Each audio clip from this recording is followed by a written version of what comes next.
High school baseball and softball with Big Z Sports and WJER Radio in partnership with Claxon Communications is brought to you by Dover Break, your local Wendy's restaurants, Dover Philly Heating and Cooling, Kemp Insurance, the ECO Educational Service Center, T-County Boxing Academy, and Dumont's. Special thanks to our scoreboard sponsor, your local McDonald's restaurants, and to Subway, sponsor of the WJER Subway Player of the Game. Now let's go live to the field for all of today's play-by-play action. Here are your announcers.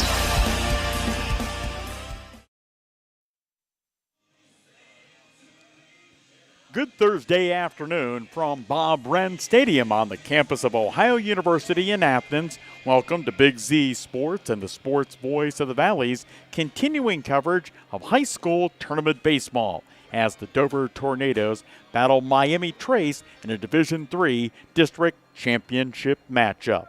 I'm Bill Morgan with Adam Ciereszewski, and Adam, certainly from the Dover perspective, and we'll hear from Coach Jeff Fondry coming up in a couple of minutes. You know what? they don't have too much time to relish that late come-from-behind win last night. They've got to get right back at it this afternoon. Yeah, Bill, they absolutely do. I mean, that's the juggernaut of this, just the way the tournaments have been laid out this year. It's grueling on these coaches, these players, and to have a quick turnaround, I mean, I guess if there's one part of that might benefit them, if there were any mistakes made, or there's really not time to harp on anything because you got to look forward. You can't look back. And in my conversation with Rob Smith before the game down in the dugout, if Dover fans think this is a home field advantage for Trace, they had to come about 2 hours to get here just like Dover did. Oh, no kidding. Wow, that's it. And that's what, obviously, from, when I look into these games, I'm not real sure how far the commutes are for each team. I know that last night we were down here for a softball game.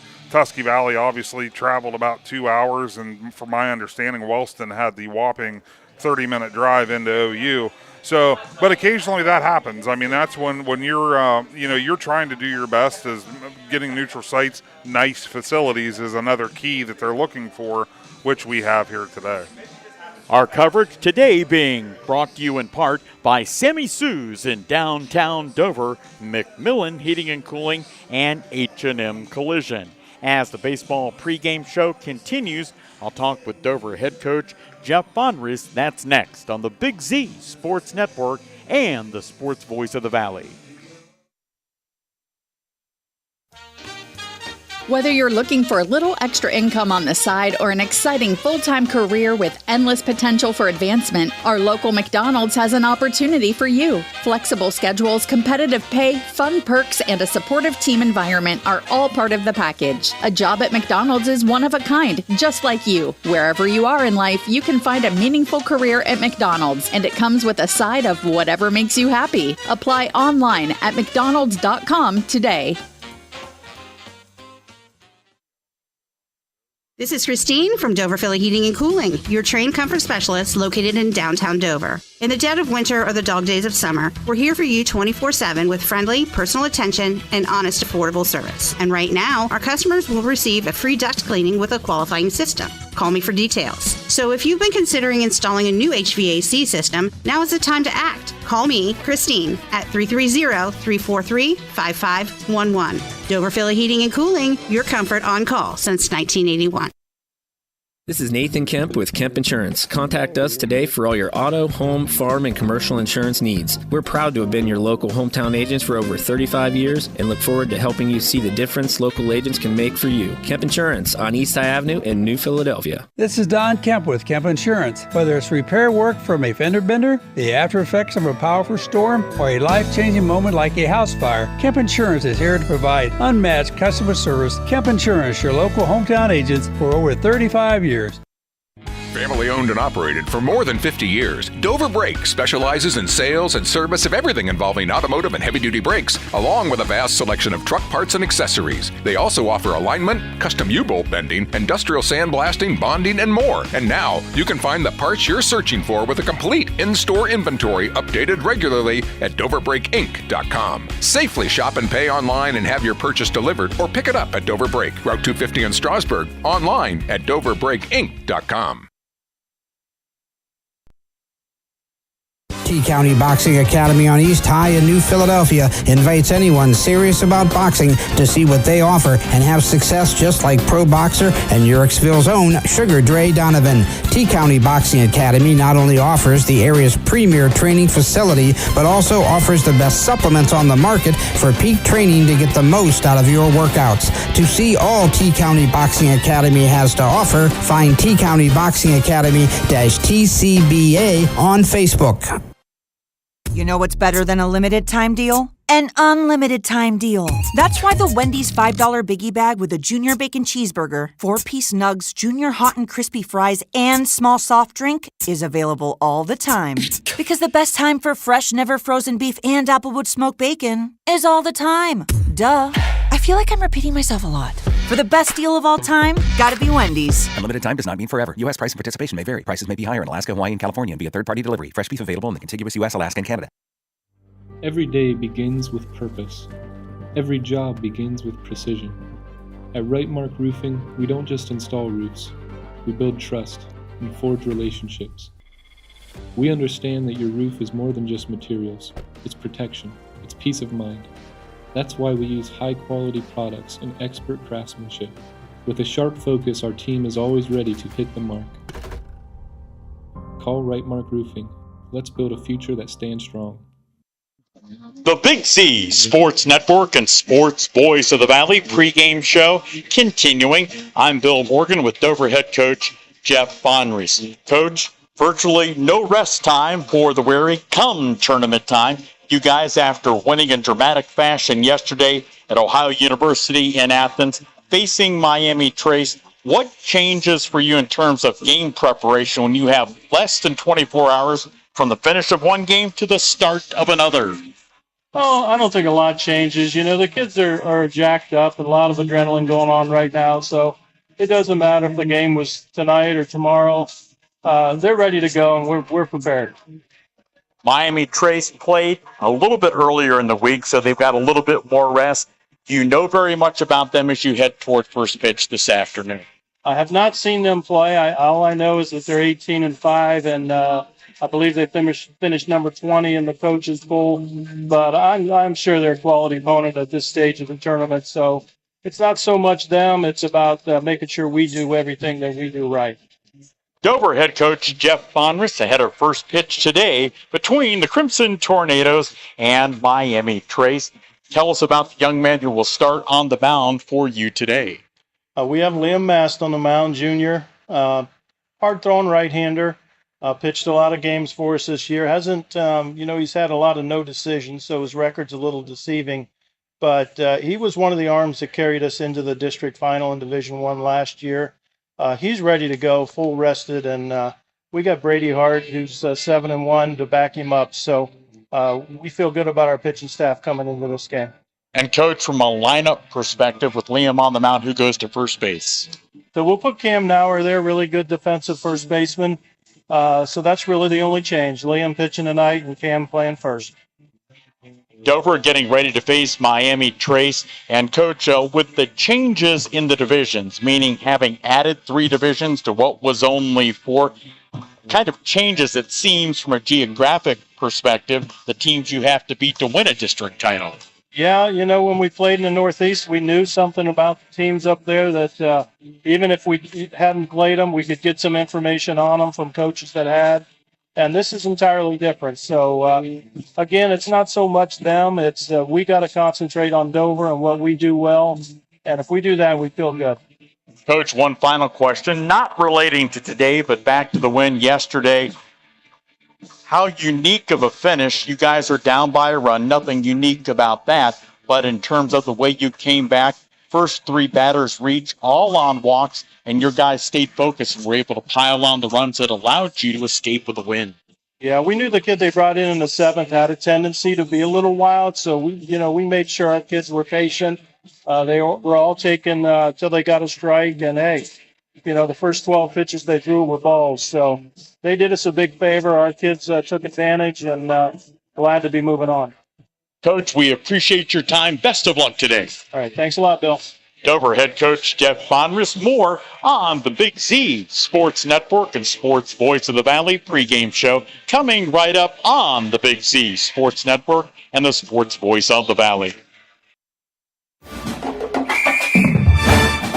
Dumont Sporting Goods in Dover and Canton has just what you're looking for, so your athlete has the best gear for the sports they play. Dumont's has a large apparel selection and can handle your customized screen printing as well as embroidery for your team or business. For sporting goods and for all your apparel needs, Dumont Sporting Goods in Dover and Canton has everything you want to play and look your best.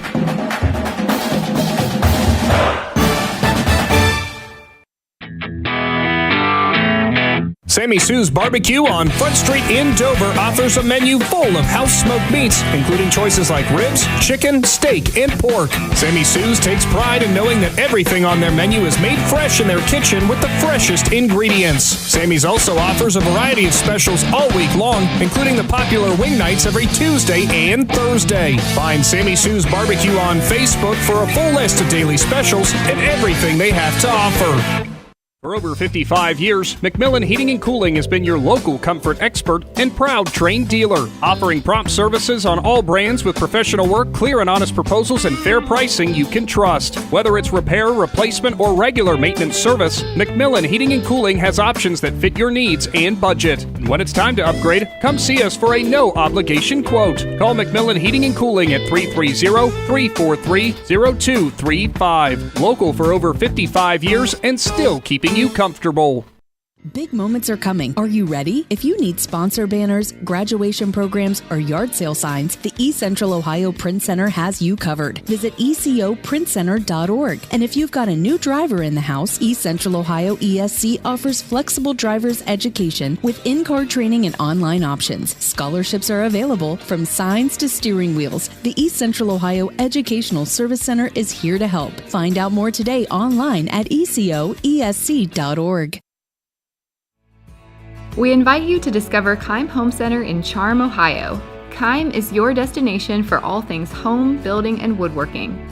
From renovation and building projects to custom millwork needs, our team of experts work with both homeowners and professionals to bring your vision to life.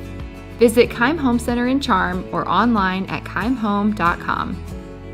Keim, built on trust since 1911. Hi, I'm Zach Motice with the Tuscarawas Insurance Agency. For all your auto, home, farm, and business insurance needs, contact our team at the Tuscarawas Insurance Agency or stop in and see us at one of our 3 locations in downtown New Philadelphia, Sugar Creek, or in Strasburg, providing excellent service to the Tuscarawas Valley since 1885. Everyone here at the Tuscarawas Insurance Agency would like to wish all area athletes good luck this season.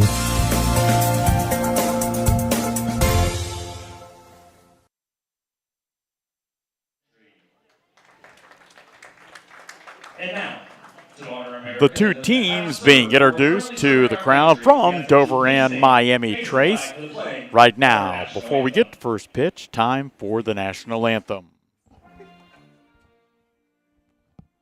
The Eat Fresh refresh just won't stop. Now Subway is refreshing their catering with easy order platters and box meals perfect for any occasion. Start with sandwich or wrap platters. They're loaded with craveable crowd pleasers to feed your crew without all the work. Or try individually packaged box meals featuring a tasty 6-inch sub, footlong, or wrap, plus chips and a freshly baked cookie. When you have a group to feed, make it fun, delicious, and easy with catering from Subway. Visit Subway.com to place your catering order. Advance notice may be required.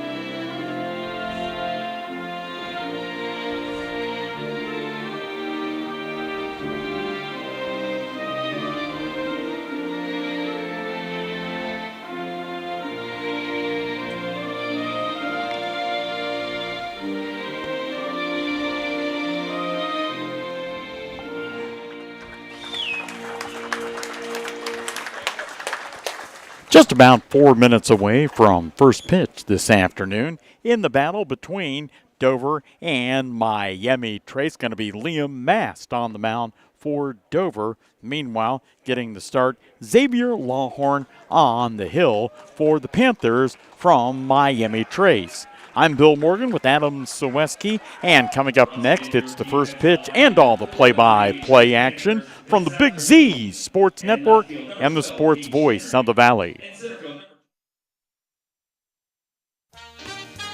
Whether you're looking for a little extra income on the side or an exciting full-time career with endless potential for advancement, our local McDonald's has an opportunity for you. Flexible schedules, competitive pay, fun perks, and a supportive team environment are all part of the package. A job at McDonald's is one of a kind, just like you. Wherever you are in life, you can find a meaningful career at McDonald's, and it comes with a side of whatever makes you happy. Apply online at mcdonalds.com today. This is Christine from Dover Philly Heating and Cooling, your trained comfort specialist located in downtown Dover. In the dead of winter or the dog days of summer, we're here for you 24/7 with friendly, personal attention and honest, affordable service. And right now, our customers will receive a free duct cleaning with a qualifying system. Call me for details. So if you've been considering installing a new HVAC system, now is the time to act. Call me, Christine, at 330-343-5511. Dover Philly Heating and Cooling, your comfort on call since 1981. This is Nathan Kemp with Kemp Insurance. Contact us today for all your auto, home, farm, and commercial insurance needs. We're proud to have been your local hometown agents for over 35 years and look forward to helping you see the difference local agents can make for you. Kemp Insurance on East High Avenue in New Philadelphia. This is Don Kemp with Kemp Insurance. Whether it's repair work from a fender bender, the after effects of a powerful storm, or a life-changing moment like a house fire, Kemp Insurance is here to provide unmatched customer service. Kemp Insurance, your local hometown agents for over 35 years. Family owned and operated for more than 50 years, Dover Brake specializes in sales and service of everything involving automotive and heavy-duty brakes, along with a vast selection of truck parts and accessories. They also offer alignment, custom U-bolt bending, industrial sandblasting, bonding, and more. And now, you can find the parts you're searching for with a complete in-store inventory updated regularly at DoverBrakeInc.com. Safely shop and pay online and have your purchase delivered, or pick it up at Dover Brake, Route 250 in Strasburg, online at DoverBrakeInc.com. Caden Shine to lead things off for Dover in the top of the first inning. The speedy center fielder. Shy with a big game yesterday in the matchup for the Tornadoes when they knocked off Tri-Valley. Has split the difference on the first two pitches, 1-1. A breaking ball missing inside as the count goes to 2-1. Certainly, Caden providing what you like at the top of your lineup. Great speed. The 2-1 pitch floated out behind second base. That'll fall in for a base hit. Yeah, did you see, Bill, that the bat actually slipped out of his hand, went to the left side of the pitcher's mound there. So thankfully, I mean, obviously it was just an honest mistake and maybe a little dew left over on the ground or on the bat from that little bit of rain we got in the pregame. That'll bring the Tornadoes. Oh, I'm sorry, it broke. The metal bat broke. Wow. Well, somewhere, Caden's parents are like, you know, we paid about $575 for that bat. Wow. And it has now expired. So. Wow. I'd see if there was a warranty on that bad boy. Luke Leggett, a .317 hitter on the year, coming to the plate. He'll show bunt. Now the throw down to first base, and they got Shy. Yeah. Oh! Wow, the first base umpire, Kenny Krebs, said apparently he missed on the tag.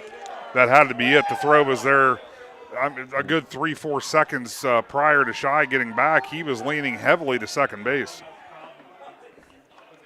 Luke Leggett, a good day at the plate yesterday when he went 2 for 3, a single, a double, a walk. And for the Tornadoes, a pair of runs scored for the talented 10th grader. Shy leading, probably a little bit closer to the bag. Leggett puts down a nice bunt. Lawhorn going to field fire on to first in time to get the speedy Luke Leggett going down to first base, but the sacrifice works as Shy moves into scoring position with only one out in the inning. Yeah, in a district championship game, you can see Coach Fondrest, he values the having an early base runner and wants to get Shy into scoring position to capitalize on this opportunity. Senior catcher Hunter Edwards to the plate. Hunter got hit by 2 pitches yesterday. It's always tough on a catcher without question. You get dinged up behind the plate. He got dinged up while batting at the plate. Shy getting a pretty big lead off of second base.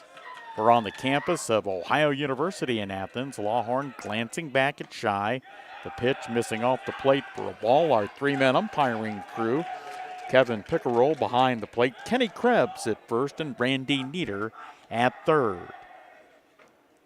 Scoreless, top of the first inning. Bill Morgan and Adam Ciereszewski happy to have you along for high school tournament district championship baseball. Lawhorn taking a long time. The next pitch, that misses downstairs, 2-0. And Adam, as you were alluding to, when we arrived between 12:30 and 12:45, it was raining here, but for now, that has gone bye-bye. Yeah, it's turned into a very beautiful afternoon here on the campus of OU, and I'm sure these players and fans would love for it to stay that way. Edwards up in the count, 2-0. The next pitch from Lawhorn, that misses, 3-0. Edwards doing a great job as the third batter in the lineup, very disciplined at the plate, not chasing anything. He's in a great count here for the Tornadoes. Hunter, a .290 hitter on the season. Shy creeping off at second. The next pitch, there's a called strike.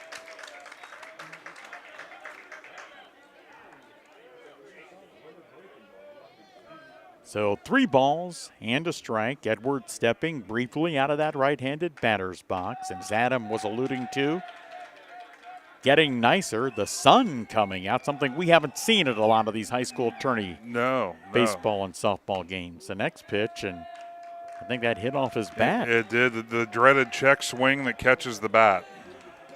So now doesn't matter if you're playing baseball or softball. That's something that as a batter you hate that circumstance. 3-2. Dover trying to do what they did yesterday and what turned out to be the win over Tri-Valley, jump out to an early lead. Count full on Edwards. Lawhorn ready on the mound. And his 3-2 pitch, a high breaking ball. So 2 of the first 3 Dover runners have reached this one via the walk. Yeah, Coach Fonder's got to be happy to see this. Two on, only 1 out here in the top of the first, and that's why I've always said, big games, I actually would prefer to be the visiting team on the scoreboard and I'd kind of break the seal of the game from the plate, not so much on the mound and on the defensive side of things. Liam Mast has been great as Dover's number 2 pitcher. Oh, by the way, pretty spectacular at the plate. 320 on the season, 5 doubles, tied for the team lead. He was our Subway player of the game yesterday for his performance in the win over Tri-Valley. You could have got somebody that was a little bit better to take the post-game photo, but my specialty is on the radio, not necessarily in photography. Hey, it worked. It served its purpose, and that's all we can ask, right? The 1-0 pitch from Lawhorn. There's a called strike. Caden Shy out at second, reached. And, boy, you don't hear this, I think, ever in high school baseball. A broken bat single. Yeah. As that aluminum bat went in half. Yeah, at first, Bill, I saw it looked like it just slipped out of his hands, but little did I know he still had the handle in his hands. A ball and a strike. Lawhorn looking back. The next pitch. And they say he went on the swing. Yeah, tried to hold up there. Good pitch placement there by the Trace pitcher. Gets ahead in this count now. 1 ball, 2 strikes, obviously after struggling with Edwards. Caden Shy, great speed out at second base. Hunter Edwards over at first. 1-2. Lawhorn's next offering, missing, ball 2. Well, one of the things we've seen evolve, if you want to use that phraseology, over the last 4 or 5 seasons, especially in softball, but the umpire's like a delayed strike call. So we kind of waited to see if he would ring him up there, and he did not. That was definitely a borderline pitch there. The 2-2 pitch, line drive, is that going to fall in right field? A running catch and a nice job out there to record the second Dover out by Gage Stuckey, the senior right fielder for the Panthers. Yeah, Mass did a good job there with 2 strikes. Obviously, you're kind of at the pitcher's hand there. You have to, if it's close, you're going to have to put a bat on it, which is exactly what he did. Unfortunately, that it didn't fall. Runners have to stay where they're at as Mason Gruhl comes to the plate. Dover's talented senior third baseman. Lawhorn ready. His first pitch to Gruhl. Hit on a line drive. That ball, they say he caught it. I wasn't sure whether he caught it or it bounced. The umpires say he's out, so Dover leaves a pair after a half inning of play. Dover scoreless, Miami Trace coming to the plate on the Big Z Sports Network and the sports voice of the Valley. T-County Boxing Academy on East High in New Philadelphia invites anyone serious about boxing to see what they offer and have success just like pro boxer and Yurexville's own Sugar Dre Donovan. T-County Boxing Academy not only offers the area's premier training facility, but also offers the best supplements on the market for peak training to get the most out of your workouts. To see all T-County Boxing Academy has to offer, find T-County Boxing Academy-TCBA on Facebook. You know what's better than a limited time deal? An unlimited time deal. That's why the Wendy's $5 biggie bag with a junior bacon cheeseburger, 4-piece nugs, junior hot and crispy fries, and small soft drink is available all the time. Because the best time for fresh, never frozen beef and Applewood smoked bacon is all the time. Duh. I feel like I'm repeating myself a lot. For the best deal of all time, gotta be Wendy's. Unlimited time does not mean forever. U.S. price and participation may vary. Prices may be higher in Alaska, Hawaii, and California and via third-party delivery. Fresh beef available in the contiguous U.S., Alaska, and Canada.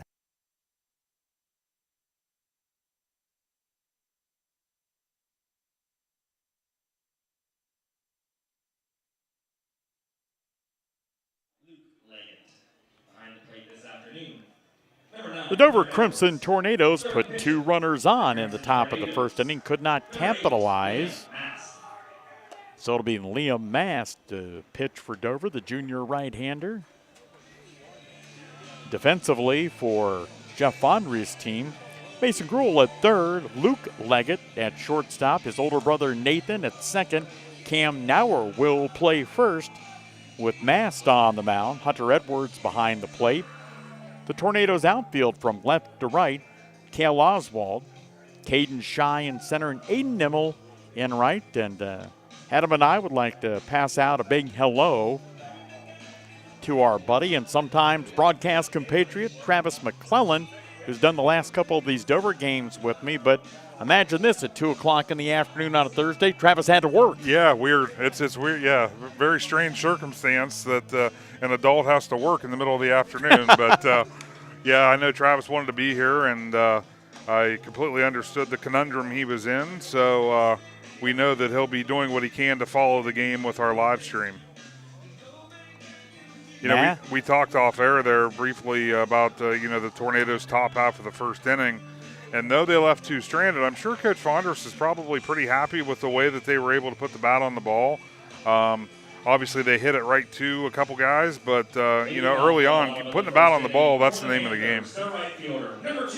Leading off for the Panthers in inning number 1, their right fielder, Gage Stuckey.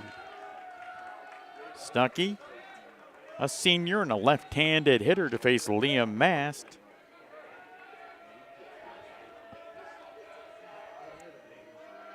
Miami Trace in the third base dugout, the Crimson Tornadoes, first base side. Mast, a big exhale, and his first pitch of the afternoon, called strike on the outside corner. You know, Bill, I'm sure you can smell it because I can too, but, wonderful complex here at OU, but that grill is going to make me thinking about burgers all day long, I think.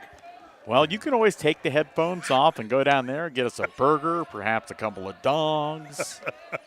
We'll take some extended commercial breaks from our great sponsors between innings. Yeah. Sorry we missed the third inning. We were busy eating cheeseburgers. I hear Adam say that. I look over to my right. He's got that mustard caught in the corner of his mouth. The next pitch, called strike on the outside corner. Well, you probably heard the displeasure of one of the Miami Trace fans seated down in front of us with that call by home plate umpire Kevin Pickerel. The 1-2 pitch fouled straight to the netting. And as a good pitcher would, Mast went right back to that same location, getting the batter to chase. If you're going to get that call, you're going to stay there. So the count stays at 1-2.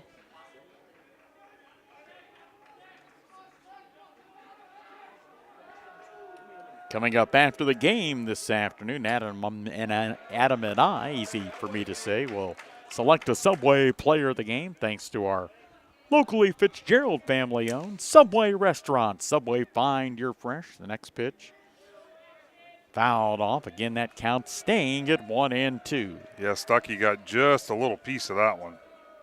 A breaking ball, that stays upstairs as things go even at 2-2 as a rather vocal Trace dugout encouraging their senior right fielder.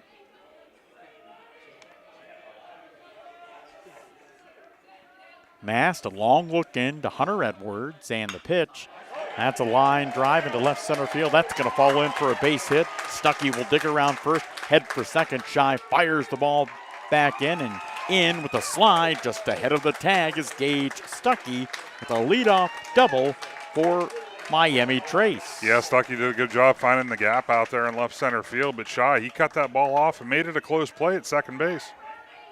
Well, we were mentioning in his leadoff at bat for Dover, Shy's got great speed, and that allowed him to get to the ball, and as Adam mentioned, fired it right back into second base. As Brody McBee, the second baseman for the Panthers. And if you're saying to yourself, where in tarnation is Miami Trace, if this gives you any point of reference, close to Washington Courthouse. Now, if that still leaves you geographically lost, you're on your own. That's where you use Google.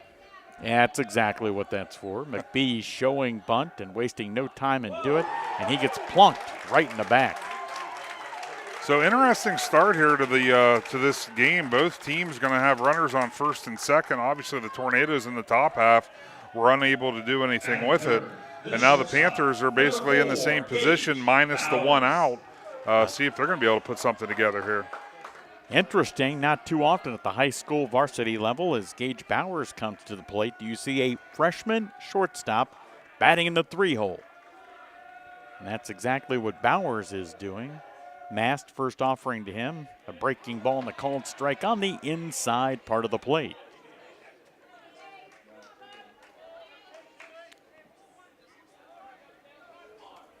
Now we, of course, and all of T County live in small town America. The 0-1 pitch low, and a nice job by Hunter Edwards, the senior, sliding to his right to prevent that ball from going anywhere. But Liam and a number of the other Crimson Tornadoes were spotted by your play-by-play guy eating at Texas Roadhouse for a post-game celebration last night.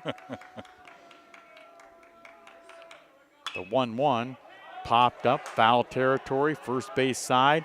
Now we're coming over. Edwards coming over and makes a snow cone catch as that ball was right on the top of his glove. But he hung on. Yeah, that was a great catch there. Obviously, that's a ball that a lot of coaches would rather see the first baseman come in because it's a little bit easier play to make. But Edwards had a beat on it, and he took care of it. So the runners have to stay where they are at. Stuckey at second, McBee at first. Cooper Enix at the plate. Enix, a junior. A lot of underclassmen in this Panthers lineup. First pitch, low for a ball. Here at Bob Brenn Stadium, a former Ohio University coach, 340 feet down the left field and right field lines, 380 feet to the power alleys, and 405 to straightaway center field. Brief meeting between Hunter Edwards and Liam Mast. Maybe got crossed up a little bit on the pitch call. We don't really know. That would be my first guess, Bill. Whenever it's obviously after one pitch is thrown to a batter, there was definitely some miscommunication. Mast set on the mound, glances back at Stuckey at second. The next pitch missing out of the zone as well, 2-0.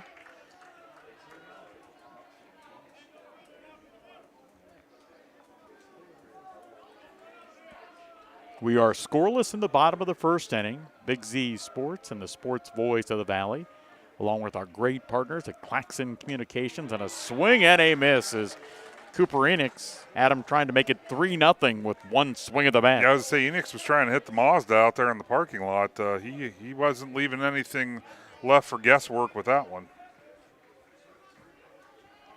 2 balls and a strike. Mast again glancing back towards second from that stretch position. That ball's fouled out of play. First base side now 2-2. Mast done a good job here working himself back out of the 2-0 count. Obviously a little miscommunication there on the signals early on, and now he's bounced back to even things up.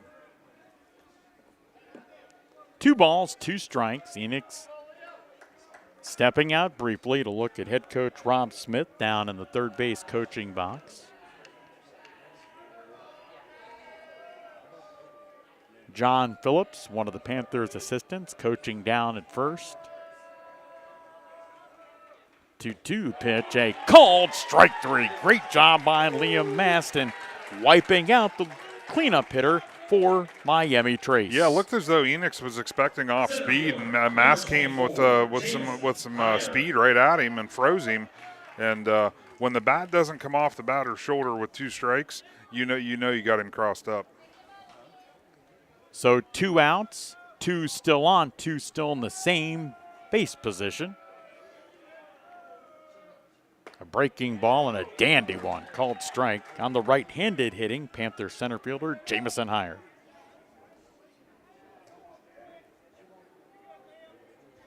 Now both teams trying to get out of first inning trouble. Miami Trace already did it. Dover trying to copy it here in the bottom of the frame. The next pitch popped up on the infield. The Leggett brothers closing in, and Luke Leggett from shortstop makes the grab to end the Miami Trace first. After an inning, the Crimson Tornadoes and Miami Trace scoreless on the Big Z Sports Network and the sports voice of the Valley. Every day begins with purpose. Every job begins with precision. At Rightmark Roofing, we don't just install roofs. We build trust and forge relationships. We understand that your roof is more than just materials. It's protection. It's peace of mind. That's why we use high-quality products and expert craftsmanship. With a sharp focus, our team is always ready to hit the mark. Call Rightmark Roofing. Let's build a future that stands strong. Dumont Sporting Goods in Dover and Canton has just what you're looking for, so your athlete has the best gear for the sports they play. Dumont's has a large apparel selection and can handle your customized screen printing as well as embroidery for your team or business. For sporting goods and for all your apparel needs, Dumont Sporting Goods in Dover and Canton has everything you want to play and look your best.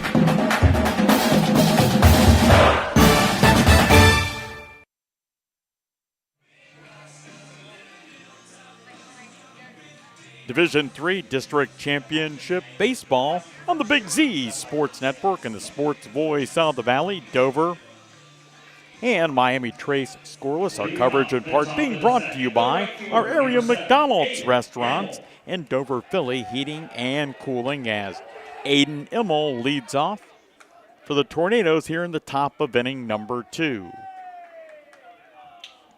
Lawhorn with a look in, his first pitch to Immel, and he pounds it into the ground at home plate, bounces off of the plate and goes foul, third base side. Tornado hitters today, they've been very disciplined, but they've also been aggressive in the same token, because if it's there, they're taking hacks at it. Lawhorn quickly ready, the 0-1, and there's a called strike on a good-looking breaking ball from the senior right-hander. And Miami Trace, unlike Dover, not throwing their number 2 pitcher because he is injured and out. The 0-2 pitch, Immel does a good job fighting it off and fouling it straight back. It's great to watch pitchers, as both of these guys are doing today, being able to locate their off-speed pitches. It makes things a lot more difficult on the opposing hitters. Well, and that's one of the reasons these two teams are still alive. When you've got a high school pitcher who can locate their breaking ball. And again, battling in the box is Immel, the right fielder, and fouls it off just beyond the Dover first base dugout. Now in talking with DHS assistant coach Kevin Keffer down in the dugout before the game, Keff likes the facility to begin with, but he says, hey, you know it's a big-time place. The next pitch, a swing and a miss for the first out here in the second inning. But Coach Keffer says, you know you're in the big time when you've got a bathroom in the dugout. Oh, wow. Yeah, that's the first big upgrade. Braden Bergeron coming to the plate. And boy, he's had a great season as Dover's primary designated hitter, hitting .343 as just a 10th grader. I would say, and as a sophomore, that's a tremendous year. I'm not real sure where that pitch was, and believe me, I'm all for Dover, but since it was allegedly not in the strike zone, the next pitch, and that misses as well, 2-0. Yeah, that's the beauty of having seats right behind home plate. You're going to find out real quickly if the fans agree with balls and strikes. Bergeron batting for the first baseman, Cam Nauer. The next pitch, there's a called strike.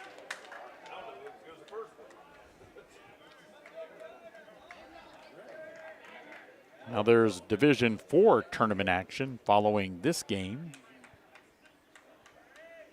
The next pitch bounces in front of the plate. Yeah, you see both teams. I saw one was Unioto. They're over here on the third base side. I haven't made out who the other team is. They've kind of set up shop in the right field line. That pitch fouled off of the netting, first base side between home plate and the Dover dugout.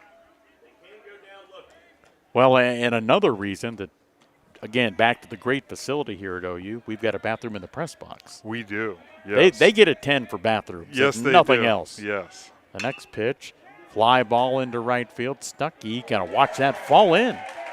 So a base hit for Dover with one out. Yeah, the way in the second. The way Stuckey reacted to that hit, it looked like he had a beat on it, and then it kept tailing and just fell in front of him.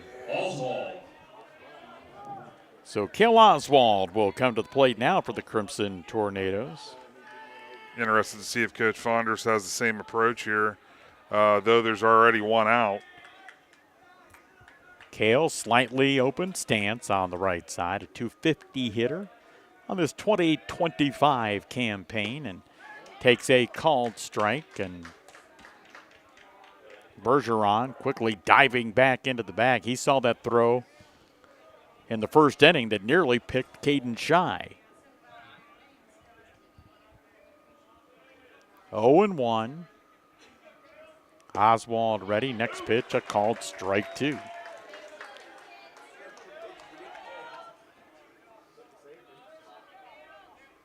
We are scoreless, top of the second inning. The winner advances to the Sweet 16 of Division III next week. 0-2. Oswald going to try and fight back from that deficit, and boy, he chases one that was upstairs for the second out of the inning. Yeah, absolutely. Unfortunately, the first two that went by, obviously much better pitch locations to take a swing at, and chose to take a hack at a pitch that was definitely out of the zone. But he'll learn from that, and it's obviously first time seeing a pitcher. Next time up, I'm sure, come back with a better approach. Now to bring Nathan Leggett, the older of the two Leggett brothers, to the plate. Had a chance to talk with Nathan and Luke's parents before the game today. And while I was working that up here in the press box, you were talking to their grandfather down in the stands. I absolutely was. Yeah, they came in, and obviously they're ready to watch some baseball, and they have double the interest in this game, not only as Dover faithful, but two brothers. 1-0, and that 1-0 pitch sailing upstairs, ball 2. Did you try and slip Doug Clark $5-6 to get us a couple of those dogs off the grill? You know, I should have. I will tell you this. When I was down there, it was prior to the stand opening up. He did have an eye on that grill. Now, Doug is a wise man. A swing and a miss by his grandson, Nathan Leggett. 2-1. Kind of shameful. We've only reached the second inning, and we're already trying to beg for food from Dover fans that are here at Pop Rent Stadium. The next pitch, a breaking ball that stays way upstairs for ball 3. I could pull DoorDash up and see if the concession stand has an option. Well, you know, this being a college town, DoorDash is busy in Athens, I'm sure. 3-1. Bergeron creeping off first, and there's a called strike at the letters. So 3-2. So Bergeron will be in motion with 2 outs and a full count. Leggett trying to extend this Dover top of the second inning. The next pitch, and that's inside, ball 4. So the Tornadoes back, this time with 2 outs, back with runners on first and second. And the, one thing you don't want to do if you're on either side of this game, you don't want to start racking up those left on base. That's a category that's not fun to have a high number in. That will bring Caden Shy to the plate, singled in his first at bat. Dover's leading hitter on the season in the average arena at .370. Bergeron leading at second. Shy ready in the first pitch. I'm not sure where that pitch is. I'm going to say it was low. I'll go low. How's that? We'll check FanDuel to see whether I don't know. I mean, that looked like a good pitch. The 1-0 pitch. And that was out. Yeah, that was out. So 2-0. And the catcher for Miami Trace, junior Austin Brown, heads out to the mound to talk things over with Xavier Lawhorn. And that's one of those quick visits, just saying, hey, man, you're close. Keep doing what you're doing. You don't want to see your pitcher get frustrated. Yesterday, Caden went 1 for 3 with a walk and 2 runs scored in that Dover victory. The next pitch, that's a called strike on the inside corner. Coaching for Dover, head coach Jeff Fondries at third, Doug Bircher down at first. I think the way this at-bat started for Shy, I think he was going to be taking until he saw a strike. Lawhorn ready on the hill here in Athens. The 2-1 pitch. That's going to bounce all the way to the backstop of the wild pitch. Bergeron hustling into third, and Nathan Leggett goes to second.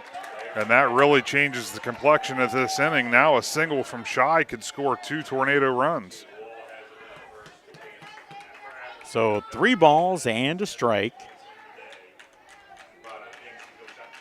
And this is a scenic stadium. As you look beyond the outfield walls, you see the well-known Convocation Center basketball arena to the right and the rest of the campus to the left. That ball lifted on a high pop toward the shortstop. And the Panthers shortstop Gage Bauer is going to make the catch. And for the second consecutive inning, Dover leaving a pair on.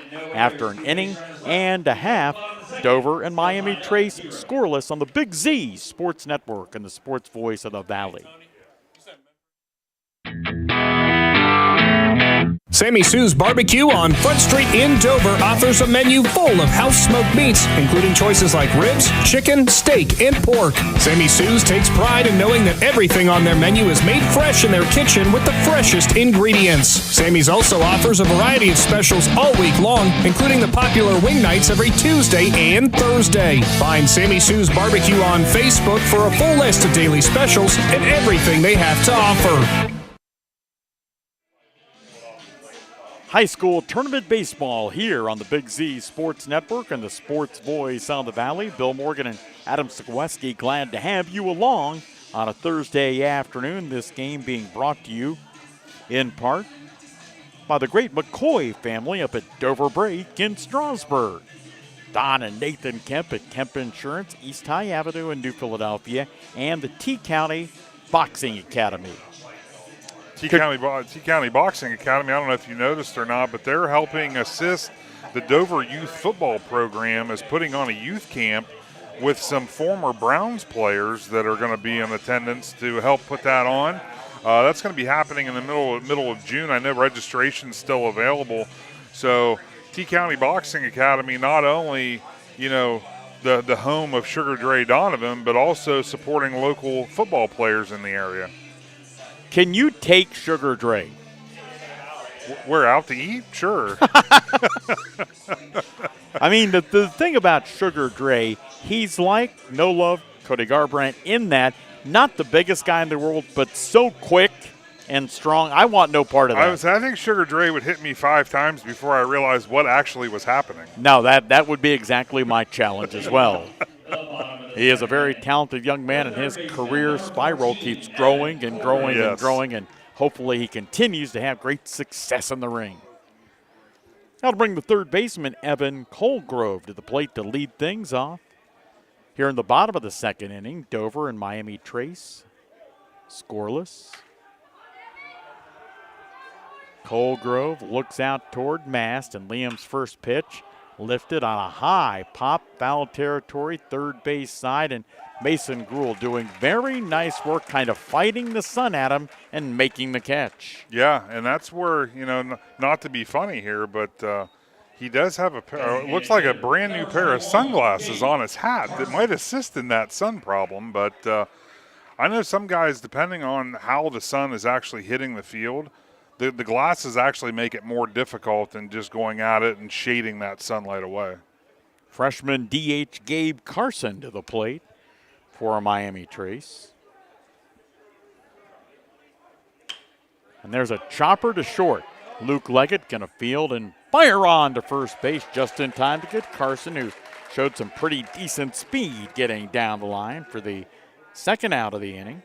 I'm sure head coach Rob Smith of the Panthers is going to tell the batter here, Xavier Lawhorn, we need you to take at least one pitch so we don't have the opportunity for a 3-pitch inning. Pitcher against pitcher, and interestingly enough, Lawhorn has a yellow batting helmet while everybody else on his team has a white helmet. Maybe he's a Steelers fan. Don't ever say that again. And a called strike. Now, I noticed prior to the game on the Miami Trace third base dugout, they have got a gigantic plastic dinosaur. Okay. On the end of the dugout. All right. So I'm not real sure what the story is on that. Yeah.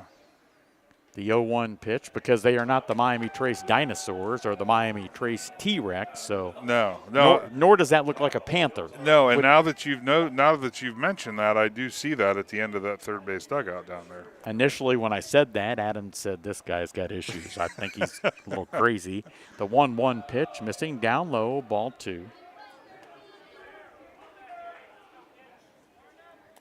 No, at no point when you were explaining that did I think, boy, the 2-hour trip might have been a little too much for Bill. He's texting people back in T County saying, what have I done? The next pitch, a called strike on the inside corner as Lawhorn twisted out of the way of that one and got a called strike for his efforts. So Dover trying to set the Panthers down, 1-2-3 in the second, the pitch, and that's a ball high and inside. So the count full on the right-handed hitting Miami Trace pitcher Xavier Lawhorn, a senior. Done a good job forcing Mass to throw some pitches in this at-bat. That ball grounded to Leggett. He'll backhand it short, fire it across the field, and indeed Miami Trace goes 1-2-3 in inning number 2. After 2 complete, Dover and Miami Trace scoreless on the Big Z Sports Network and the sports voice of the Valley.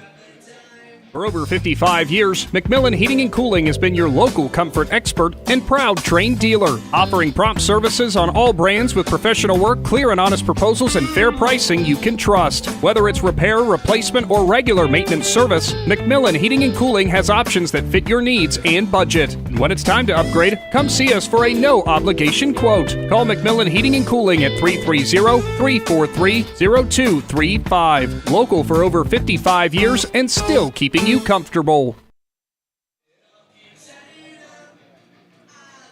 Division III District Tournament Championship Baseball with Big Z and the sports voice of the Valley. I'm Bill Morgan with Adam Ciereszewski. Now, Adam, what is coming up from the Big Z YouTube and WJER perspective over the next couple of days? As of right now, tonight we have the Division 7 East District Championship game as Connaughton Valley will take on Strasburg in baseball action, and that game's being played at Indian Valley High School, so we'll have that game covered tonight. As for tomorrow, obviously with everything happening so quickly, there's one that we know for sure. We will be carrying the Dover Lady Tornadoes as they travel down to Pickerington to take on Bloom Carroll for the Division III regional final down there. We are in the process of trying to add a little bit more, but I don't think we're quite at a position to announce anything as of yet. Right. It's all about manpower. The great folks at Claxon look, Casey does everything he can to cover everything we want to do. And obviously this time of year, there's just a lot of games that are being done. So manpower is at a premium right now. Dover coming to the plate in the top of the third inning. Luke Leggett to lead things off, and Luke put down a successful sacrifice bunt in his first at-bat. His dad, Nate, played college baseball at Worcester.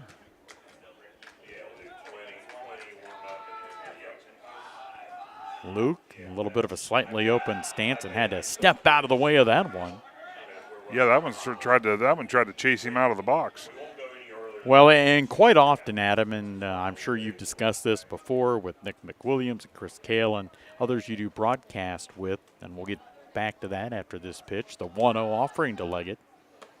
Called strike on the inside corner, but quite often, if your mom and dad were good athletes or one or the other was good athletes, you could probably be a good athlete, and certainly Luke and Nathan's parents, Nate and the next pitch, that ball grounded to short field and fire on to first base. Nearly took Hinnicks off the bag, but he stayed on the bag for the first out of the inning. But both of their parents were very good athletes at Dover. Yeah, absolutely, and you're right. Usually it's young athletes that are successful.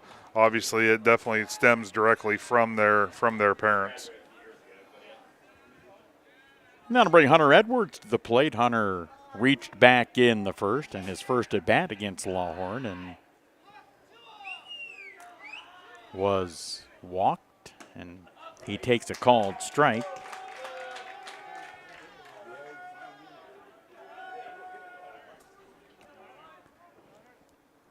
Oh, and 1. Edwards ready, and the next pitch, there's a called strike as well. So Edwards down in the count, 0-2. Lawhorn's next offering, a swing and a miss. So 2 Crimson Tornadoes up, 2 Crimson Tornadoes down. Looks like he got a piece of that one, Bill. He's still in the box there, so I think he fouled that one off. So Edwards will stay alive. I glanced down to my scorebook to write K down, and that's why Mr. Adams getting paid the big bucks as color analyst to actually pay attention to what's going on. So Edwards will indeed get another chance against Lawhorn. These two teams scoreless, top of the third inning. A breaking ball pounded toward second. McBee will field, throw on to first, and that is the second out of the inning.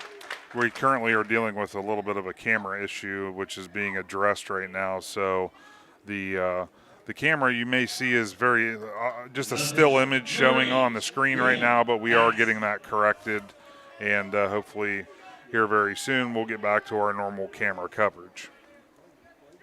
So 2 outs in the inning as Liam Mast, who had a nice rip into right field in his first at-bat that was caught, takes a called strike. Now Liam certainly, when he connects, can drive the ball. 5 doubles on the year, third on the team with 17 RBIs. And the 0-1 from Lawhorn. Misses for a ball, 1-1. The winner of this game heads for the Sweet 16 that'll be played in Chillicothe next Thursday. They will take on Circleville. Okay, so that district championship's already been played. I see. As Mast was trying to hit that, I think, over the buses in the back parking lot there. He missed, but he's got another opportunity with Liam down in the count. He's a junior, 0-2. Lawhorn rocks, fires, and that ball pounded but foul down the third base line. Yes, Coach Fondrish sharing that 4-1-1 before the game, and I said, well, that's practically a home game for Circleville. They have to shoot down 23 into Chillicothe. Funny how that works out. Yeah. Mast continuing to battle the next pitch. A called strike 3. The catcher drops the ball, fires on to first base to retire Mast and the Crimson Tornadoes here in inning number 3. We head for the bottom of the third. It is Dover and Miami Trace scoreless on the Big Z Sports Network and the Sports Voice of the Valley. Big moments are coming. Are you ready? If you need sponsor banners, graduation programs, or yard sale signs, the East Central Ohio Print Center has you covered. Visit ecoprintcenter.org. And if you've got a new driver in the house, East Central Ohio ESC offers flexible driver's education with in-car training and online options. Scholarships are available from signs to steering wheels. The East Central Ohio Educational Service Center is here to help. Find out more today online at ecoesc.org. We invite you to discover Keim Home Center in Charm, Ohio.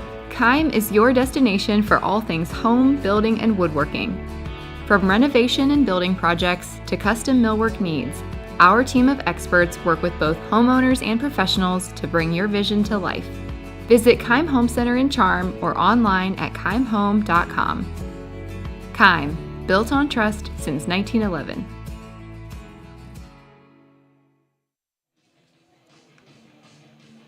Catcher Austin Brown to lead things off. Here in the bottom of the third inning for Miami Trace, our coverage today being brought to you by Keim Home Center in Charm, the Tuscarawas Insurance Agency, and our area Subway restaurant, Subway Find Your Fresh. They are a proud sponsor of our Subway Player of the Game Award. And Mast in the last inning compiled a total of 8 pitches, so we'll see what the encore looks like here as he toes the rubber once again. Well, certainly one of the biggest differences with high school baseball and softball is when you get to this level of the tournament, quite often these teams don't know as much about each other, certainly than, say, football or basketball, where they've got the huddle and they can go in there and pull film from teams. Adam, and you really don't, to this point, see that in softball or baseball. No, there's really not much. You can go scout teams, but I just had this discussion the other night. It's very, very hard to see any film unless you're in person and you can see what these pitchers are doing. That's about the only way to scout them. Brown leading off against Liam Mast. The first pitch missing out of the zone for a ball.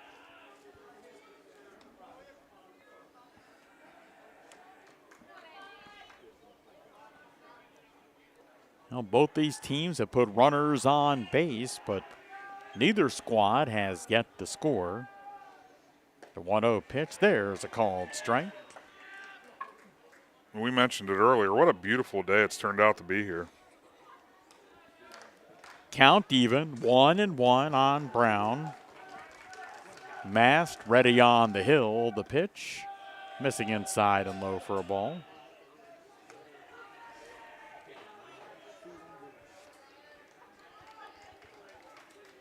Through 2 innings, Miami Trace had the leadoff runner on in the first, but not in the second. The next pitch, called strike at the letters on the inside corner. I don't think Austin Brown is enthralled with that call from home plate umpire Kenny Pickerel. No, but one thing I've noticed with the Panther hitters, they all like to crowd the plate. So, when you have a pitcher working on the inside portion, it's going to seem a lot tighter than what you think. The 2-2, that's fouled straight back behind home plate. We mentioned that we are at Bob Wren Stadium on the campus of Ohio University, and the OU Athletic Administration making a change in their baseball program. They are looking for a new head coach. So we'll see how that all plays out. The 2-2 misses just off the plate. And the umpire looked at that for, without exaggerating, about 3 seconds before he stood back up. So what you're saying is, with OU looking for a new baseball coach, I should find the appropriate people and let them know I did play on this field about 21 years ago? That's a great idea. That ball bounced. A great backhanded stop by Luke Leggett, but he has to go to his knees and can't make a strong throw to first, but if he doesn't stop that ball, that goes into the outfield. So a leadoff single for Austin Brown. I mean, sure, I mean, if you think you can get that gig, listen, you don't know if you can get the job if you don't apply. Or, yeah, I mean, you at least have to ask the question. Whether they laugh at me as I walk right back out the door, at least I know the answer, right? Well, what do they say, like, equating a basketball analogy, you miss every shot you don't take. That's true. That's very true. Back to the top of the lineup, Gage Stuckey, who doubled leading off the game, and Mast firing it over to first base, and Cam Nauer takes a step off the bag to grab that throw that was a shade high. Stuckey, a left-handed hitter. He is the right fielder for Rob Smith's team. He'll show bunt, and first pitch as he pulls that bat back, a called strike. Definitely a sacrifice opportunity here for the Panthers if they choose to take advantage of it. Nobody out. 0-1. He'll again show bunt, and that pitch outside. Edwards up out of that catcher's crouch and thought about firing it down to first, but Brown was not all that far off the bag, so Hunter holds on to the ball. When you see a pitch out like that, Bill, do you think that's an intentional pitch out expecting a steal? That's a great question.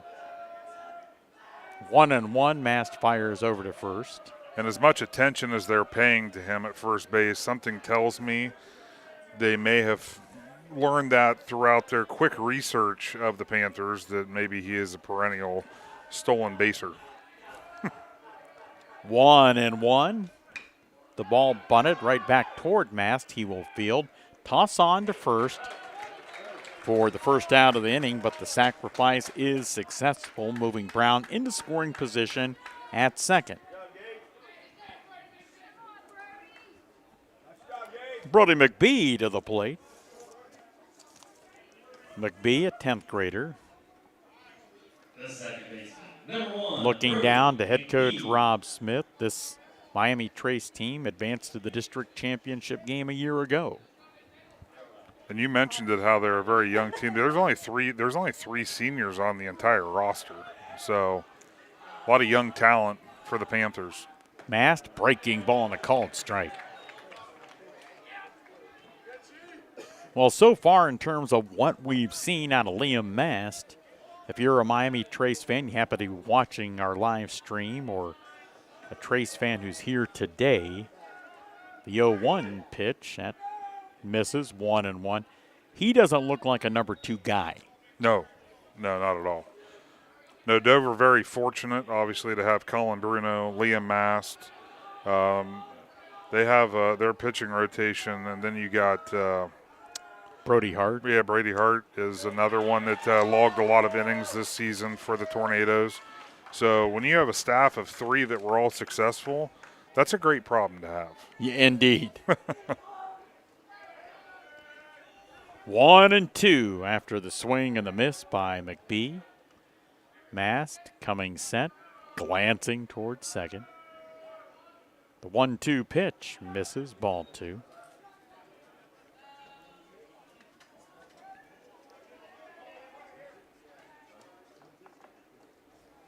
Tusky Valley was on the softball field here yesterday. Unfortunately, their season came to an end as they fell to a talented Wellston squad from down in Jackson County. That pitch bounces about 2 or 3 feet in front of the plate. Edwards does a nice job of knocking that down and keeping the runner Brown at second. That's 2 big plays there by the Tornado defense. Edwards with that stop, and then earlier, as you mentioned, Bill, Leggett being able to cut that slow grounder off it from rolling slowly into the outfield may have saved another base as well. So the count full, and Mast steps off, and diving back in was Brown, and neither of the Leggett brothers was close to the bag. He didn't know that, but no. Mast ready with a big 3-2 pitch, and that ball grounded towards second. Nathan Leggett going to field, fire to first for the second out of the inning as Brown advances to third, but now 2 outs for the Panthers of Miami Trace. Yeah, Mast did a good job there controlling that at bat, keeping the ball in the infield for it to be able to get the second out. And now your Tornadoes are 1 out away from getting out of another runner in scoring position situation. Gage Bowers, who fouled out, the catcher Hunter Edwards in his first at-bat at the plate. First pitch, inside, low for a ball. And as you alluded to a couple of moments ago, Adam, they being Miami Trace, they like to hug that inside batter's They line. really do. I have not seen a batter yet. His toes are actually on the white, both feet. So the 1-0 pitch from Mast, a called strike on the inside corner. And actually, I was going to allude to this in Bauer's first at bat. You know, we talked about him being a freshman, playing shortstop, starting at the varsity level, and to be that confident at the plate, to be that tight. The 1-1 misses, ball 2. The sunshine is out after a cloudy start to this game day here in Athens. Dover trying to get back into the dugout with this game scoreless. The 2-1 pitch hit hard to Leggett. He will field it short. The throw on to first base. In time, nice scoop by Cam Nauer to end the third inning. After 3 from Athens, it is Dover and Miami Trace scoreless on the Big Z Sports Network and the Sports Voice of the Valley. Hi, I'm Zach Motice with the Tuscarawas Insurance Agency. For all your auto, home, farm, and business insurance needs, contact our team at the Tuscarawas Insurance Agency. Or stop in and see us at one of our 3 locations in downtown New Philadelphia, Sugar Creek, or in Strasburg, providing excellent service to the Tuscarawas Valley since 1885. Everyone here at the Tuscarawas Insurance Agency would like to wish all area athletes good luck this season.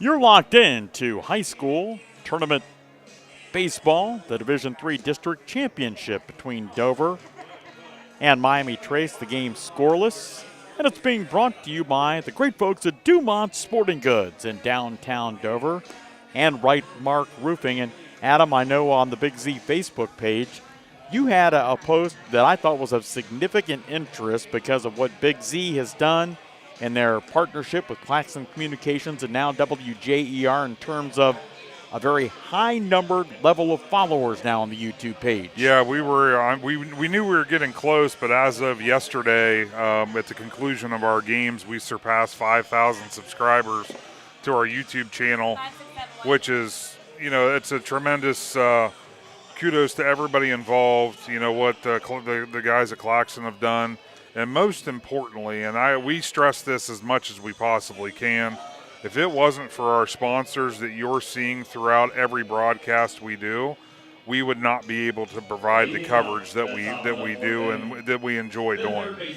Well, and a lot of times I think, frankly, Adam, people think that's kind of lip service, but without the money they provide, you know, you've got to pay Casey Claxon and you for some reason pay me, and all of those costs that are involved. And without the sponsors, you're right, it doesn't happen. Absolutely. And then you get into tournament season in the spring, then you tack on tournament fees. So yeah, it doesn't stop. So it's thanks to those great sponsors that you see and we mention that are making that all possible. Mason Gruel to lead it off for Dover here in the top of the 4th inning. We are scoreless. Mason took a strike and fouls that one into the ground and trickles over toward the on-deck circle on the Miami Trace side of the field. Mason lined out on a nice rip to second base in his opening at-bat of the game back in the first. You can see that Gruel was a little frustrated with himself that he swung at that pitch. The 0-2 pitch, that's lined into right center field. That's going to be a base hit. Mason going to dig around first, thinks about hustling into second, but the right fielder Stuckey quickly gets there, and Gruel with a leadoff base hit. So for the second time in this 4 innings we played so far, Dover's got their leadoff runner on. Yeah, similar to Leggett in the top half there, or in the bottom half. Stuckey did a great job, I think, saving a base there that Gruel was absolutely going to take. Now to bring Aiden Immel to the plate. And Immel is really up in the front of that batter's box. He'll show bunt and puts it down nicely to the right of the pitcher's mound. Lawhorn had it. Kit come up with it cleanly. Not only does Gruel get a second, but Immel reaching first base. I'll tell you what, Bill, that was a perfect bunt. Great spot to lay that bunt down. He saw the second baseman was already in, expecting it. So what do? You try to place it to the other side of the pitcher, force the pitcher to make that play, which he was unable to do. Tornadoes are in business. That'll bring Braden Bergeron to the plate, and this is where I think perhaps Trace doesn't know too much about what's going on. I don't think you're going to see Bergeron second on this team in batting bunting here. I would be very surprised, but that's why we're sitting up here. That's correct. I mean, if you look at this, I mean, you can see it on the camera. The placement of the defense right now for the Panthers, you have the second baseman way in, shortstop's hugging the bag and looking for a pickoff. There's holes all over the place. Now, Coach Smith apparently says, hey, forget that idea. Send McBee back out towards second base. Yes. And the strategy, for those who may not have the greatest of baseball thought processes or whatever, he's coming in to cover a potential bunt. They want to leave the first baseman where he's at. That's correct, and now there's obviously all kinds of confusion going on. And now, does the gamesmanship come into play? Does Coach Fonders say, okay, they're back to where they're, do you go to a bunt now? Because now they're not expecting it. Well, Bergeron with a long look down at the veteran head coach. Coach Fonz, as they like to call him, in his 10th year at Dover, but his 27th year as a high school varsity coach. The 1-0 pitch, and Bergeron fouls it into the dirt with a big swing at home plate. Jeff, of course, a very successful run at Central Catholic prior to becoming the Dover head coach. His son, Sam, the head coach down in Meadowbrook in Guernsey County. They saw their season and tournament run come to a close when they were knocked off by Claymont. Bergeron. I think Bergeron squashed any talks of the bunt scenario with that cut. For sure. The 1-1, and Braden swinging and missing. Pitch gets away, or I should say the return throw gets away, and McBee comes and scoops it up. Nobody advances. 1 ball, 2 strikes on Bergeron, and Braden looks down at Coach. Coach says, there's no signal here. Get me a hit, drive in a run. Yeah, at the least, you just want a ball hit to the right side of the field to get that runner advanced. Bergeron waving that bat, that pitch outside, low, ball 2. Waiting on deck, Cale Oswald.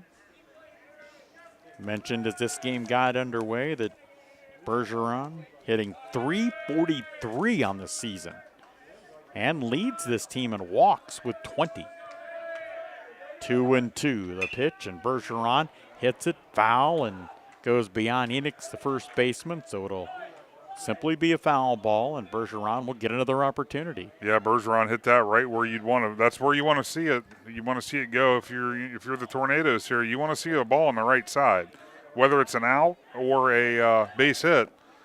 The right side's where you want to see it. Well, one of the things these Dover players like, those who are not seniors because they've already graduated, today was the final day of school in Dover, so they left early. They might not have gone to school at all. The 2-2 pitch to Bergeron, who just completed his 10th grade year. Misses, the count now full. He's doing a great job at this at bat. Seeing a lot of pitches, fighting them off when they're close, and got himself in a good situation here. Bergeron standing in that box, looking out toward Lawhorn, the pitcher.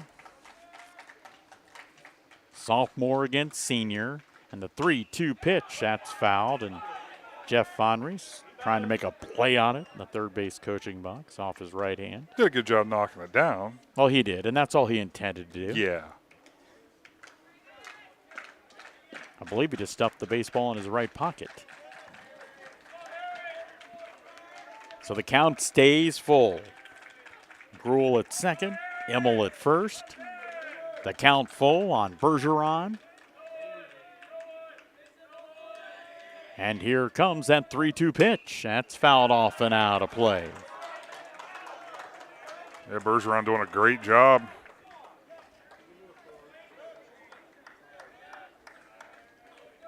So one team's season ends today. The other advances on to the Sweet 16 next week in Chillicothe. Nobody out, top of the fourth. 2 on, the pitch to Bergeron high and inside as that breaking pitch didn't break. Ball 4, now the base is loaded with Tornadoes. Yeah, Tornadoes in a great spot. Now you're a fly ball away to the outfield from putting the first run on the board. That'll bring Cale Oswald to the plate. Oswald in his first at bat struck out back in the second. Cale, a .250 hitter on the year. And Lawhorn's first pitch to him lifted on a fly, but that'll get out of play. Bounce off the top of the Dover dugout. And Enix, a good hustle there. I mean, he ran over till there was nowhere left to run. Just couldn't quite get to it. And Enix, kind of that classic first baseman's frame. I don't know, 6'3", 6'4", and lanky down there. Oswald stepping out of the box. It's Gruhl at third, Emmel at second, Bergeron at first. The 0-1 pitch, chopped foul at the plate. So Oswald now down on the count, 0-2 on deck. Nathan Leggett, who walked and was left on base in his first at bat in this game. Top of the fourth inning, Dover and Miami Trace scoreless. Bill Morgan, Adam Ciereszewski, happy to have you from Athens today. The next pitch, a called strike 3. Yeah, obviously Coach Fonders, he's obviously standing down there. You just want to see a ball in play. I mean, a ground ball up the middle will get the run in. You're 90 feet away from getting the first run in this district championship game. You just want to see, obviously you don't want to see a called third strike. Senior Nathan Leggett to the plate, hitting .254 on the year for Coach Fondrist and company. First pitch to him, a little bit low for a ball. As we were mentioning a moment ago, Leggett walking in his first at bat. Bases jammed with Tornadoes. A 1-0 pitch. A little bit low as well, 2-0. And not that pitch is definitively a strike, but one thing we've established through about 3.5 is Kenny Pickerel is not a low ball strike calling umpire. Absolutely not. He's been very consistent. That ball for Leggett ripped and just foul, and Mason Gruhl dancing over that so he doesn't get hit. Yeah, he had his dancing shoes on to avoid that one. Now, Travis McClellan was sharing with us yesterday that as a lot of these athletes are, he's a man of many talents. He races down at Midvale. I was actually tuned into the broadcast when he was talking about that, and I knew that his dad raced, but I had no idea that he was now wheeling it down there. The 2-1 pitch, a swing and a miss for Leggett, 2-2. I'm sure Cale knows all about that. I'm sure he does. And if he doesn't, he would probably perhaps convince you that he did. Chris, the voice of Midvale. The 2-2 pitch. And a called strike 3. Now Dover loaded the bases at him with nobody out, and they've taken back-to-back called third strikes. Yeah, and you know what? You don't want to put yourself in that situation for one, but when it's close with 2 strikes, just throw the bat at it. Foul it off, live to see another pitch. Caden Shy at the plate. Caden 1 for 2 today, is singled and popped out. Lawhorn's first pitch to him, fouled off out of play, first base side. For the most part, we have the Crimson Tornado fans seated first base side near the Dover dugout, and the Panther fans third base side near the Miami Trace dugout. Yeah, very evenly split, about the same amount in attendance. The 0-1 pitch, low and outside. Well, and unlike some of our playing venues, there's a lot of room between home plate and the backstop. If the ball goes to the backstop, Gruhl's scoring. Absolutely. Yeah, without a play. The 1-1 pitch, Shy hits it, backhanded at third, and snapping on the bag. A nice play by the third baseman, Colgrove, to end the Dover fourth inning. So Dover loads the bases but cannot take advantage after 3 1/2. The Crimson Tornadoes and Miami Trace scoreless on the Big Z Sports Network and the Sports Voice of the Valley.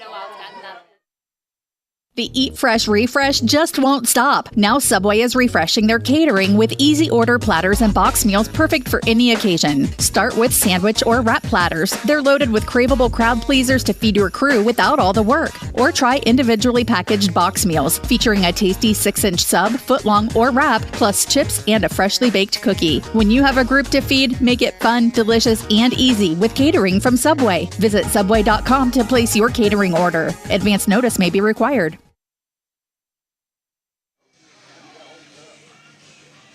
You're watching Division III District Championship Baseball.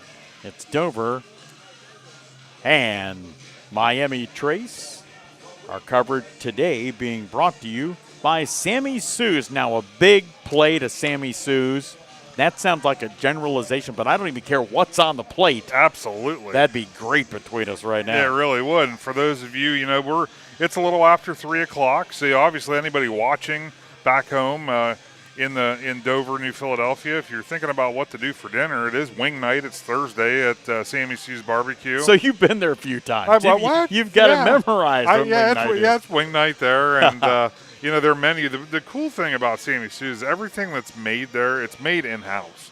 You don't have to worry about, I'm going to go order this, even though it's just a frozen whatever. Right, frozen and shipped in from Korea or something like that. No, it's all made fresh, and you can taste the difference for sure.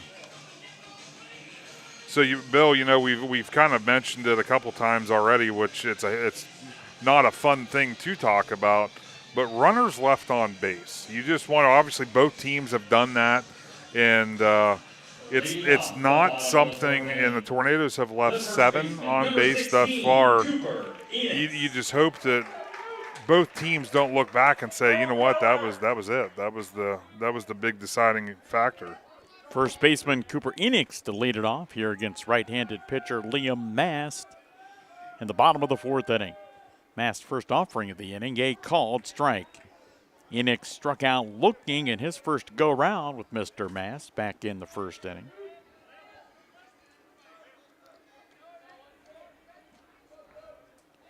Enix looking out at Mast, who glares right back in. The 0-1 pitch, curveball fouled out of play. And as a concession stand update, do you think the workers started feeling bad for us? Because I haven't smelled it for a couple innings, so they may have ceased all cooking operation for right now. The last thing the people in the concession stand are worried about are us up in the press box. There's a rip into left field. That's a base hit for Enix, leading off the Miami Trace 4th. Yeah, nice piece of hitting there. Jumped all over that pitch, hit it out the left field. Nice hard single there to get the Panthers started. Center fielder Jamison Heyer to the plate, the junior. Popped out to Luke Leggett at short in his first at bat. And by the way, not that I haven't joined in, but us continuously talking about food is not helping either one of our hunger numbers. Not at all. There's a breaking ball and a called strike.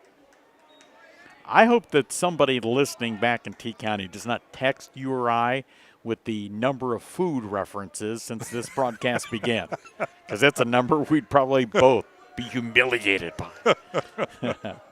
The 0-1 pitch from Mast, grounded. Nice diving stop by Cam Nauer, going to try and flip it to Mast, and they say they got him in a bang play at first base. And tumbling to the ground was Heyer, and perhaps getting his foot stepped on by Mast, who went over to cover. Yeah, that or looks like maybe even just he might have got looks like a cramp. Well, I guess we'd prefer that. You don't ever want to see somebody get hurt. But now the training staff from Ohio University going to come out onto the field. We will take a timeout while they check on young Jamison Heyer. We're in the bottom of the 4th inning for an injury timeout. Dover and Miami Trace scoreless on the Big Z Sports Network and the Sports Voice of the Valley. Whether you're looking for a little extra income on the side or an exciting full-time career with endless potential for advancement, our local McDonald's has an opportunity for you. Flexible schedules, competitive pay, fun perks, and a supportive team environment are all part of the package. A job at McDonald's is one of a kind, just like you. Wherever you are in life, you can find a meaningful career at McDonald's, and it comes with a side of whatever makes you happy. Apply online at mcdonalds.com today.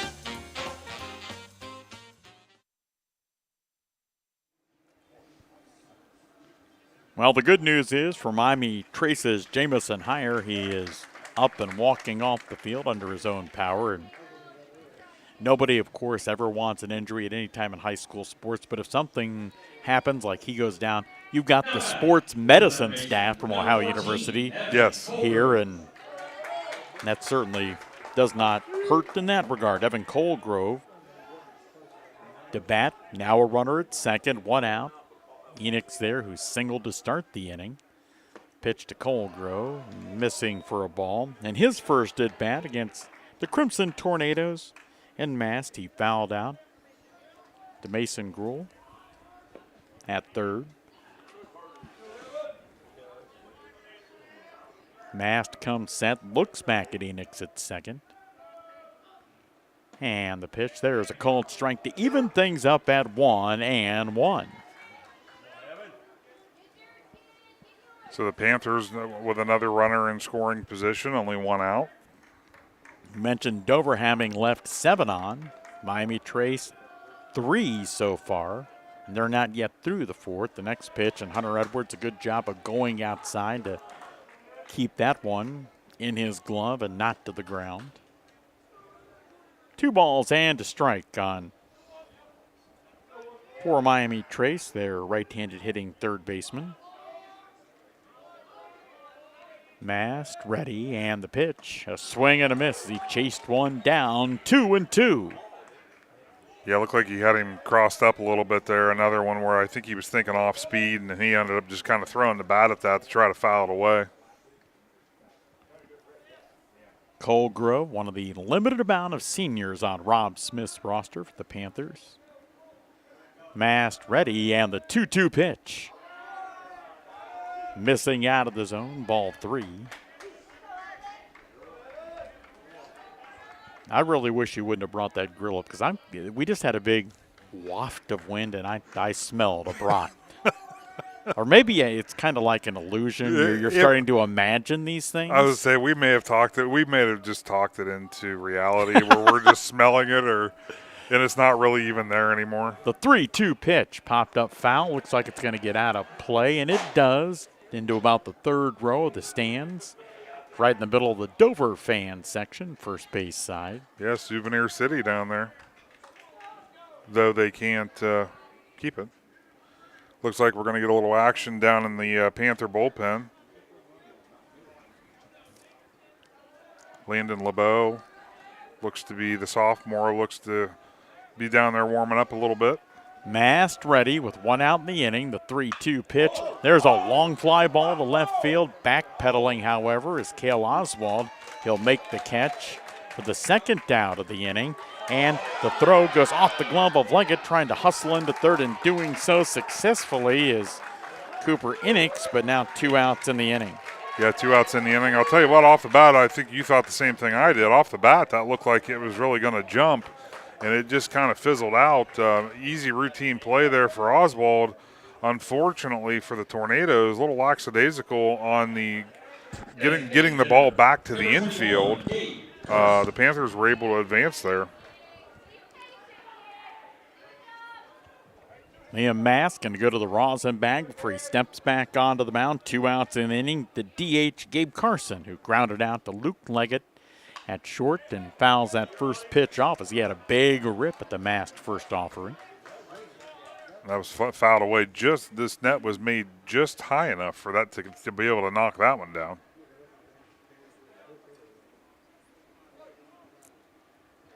Carson, a long look back out at Mast, and his 0-1 pitch shot back up the middle. Luke Leggett going to make the play. Fire on to first base. And another runner left on base. These two teams have now combined for 11 runners left on through 4 innings. As a result, this game scoreless. Dover and Miami Trace on the Big Z Sports Network and the Sports Voice of the Valley. This is Christine from Dover Philly Heating and Cooling, your trained comfort specialist located in downtown Dover. In the dead of winter or the dog days of summer, we're here for you 24/7 with friendly, personal attention and honest, affordable service. And right now, our customers will receive a free duct cleaning with a qualifying system. Call me for details. So if you've been considering installing a new HVAC system, now is the time to act. Call me, Christine, at 330-343-5511. Dover Philly Heating and Cooling, your comfort on call since 1981.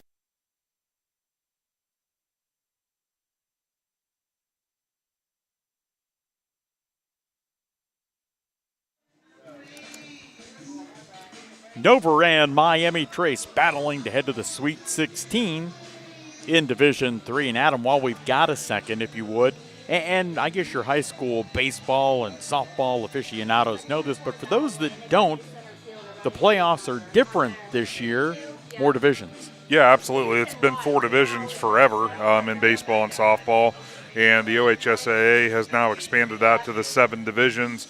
Basically, it's the easy way to look at it. It now mirrors football season. That's the easiest way, I guess, to take a look at that.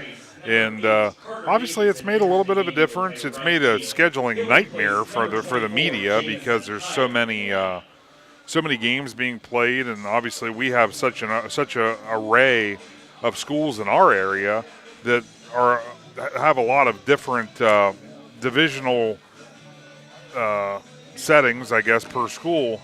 It's made things a little bit more complicated, stretching us a little thinner, but we've handled it the best that we can, and it's a great opportunity for more schools. Instead of having 4 state champions in each sport, now you're going to have 7 state champions in each sport. Again, mirroring the football assignments.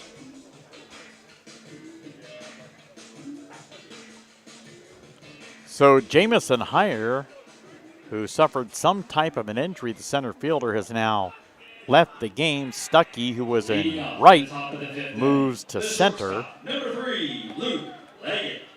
And Carter Davidson goes in right. For Dover here in the top of the 5th inning, it's 2, 3, and 4 in Jeff Bonner's batting order. Luke Leggett to lead things off.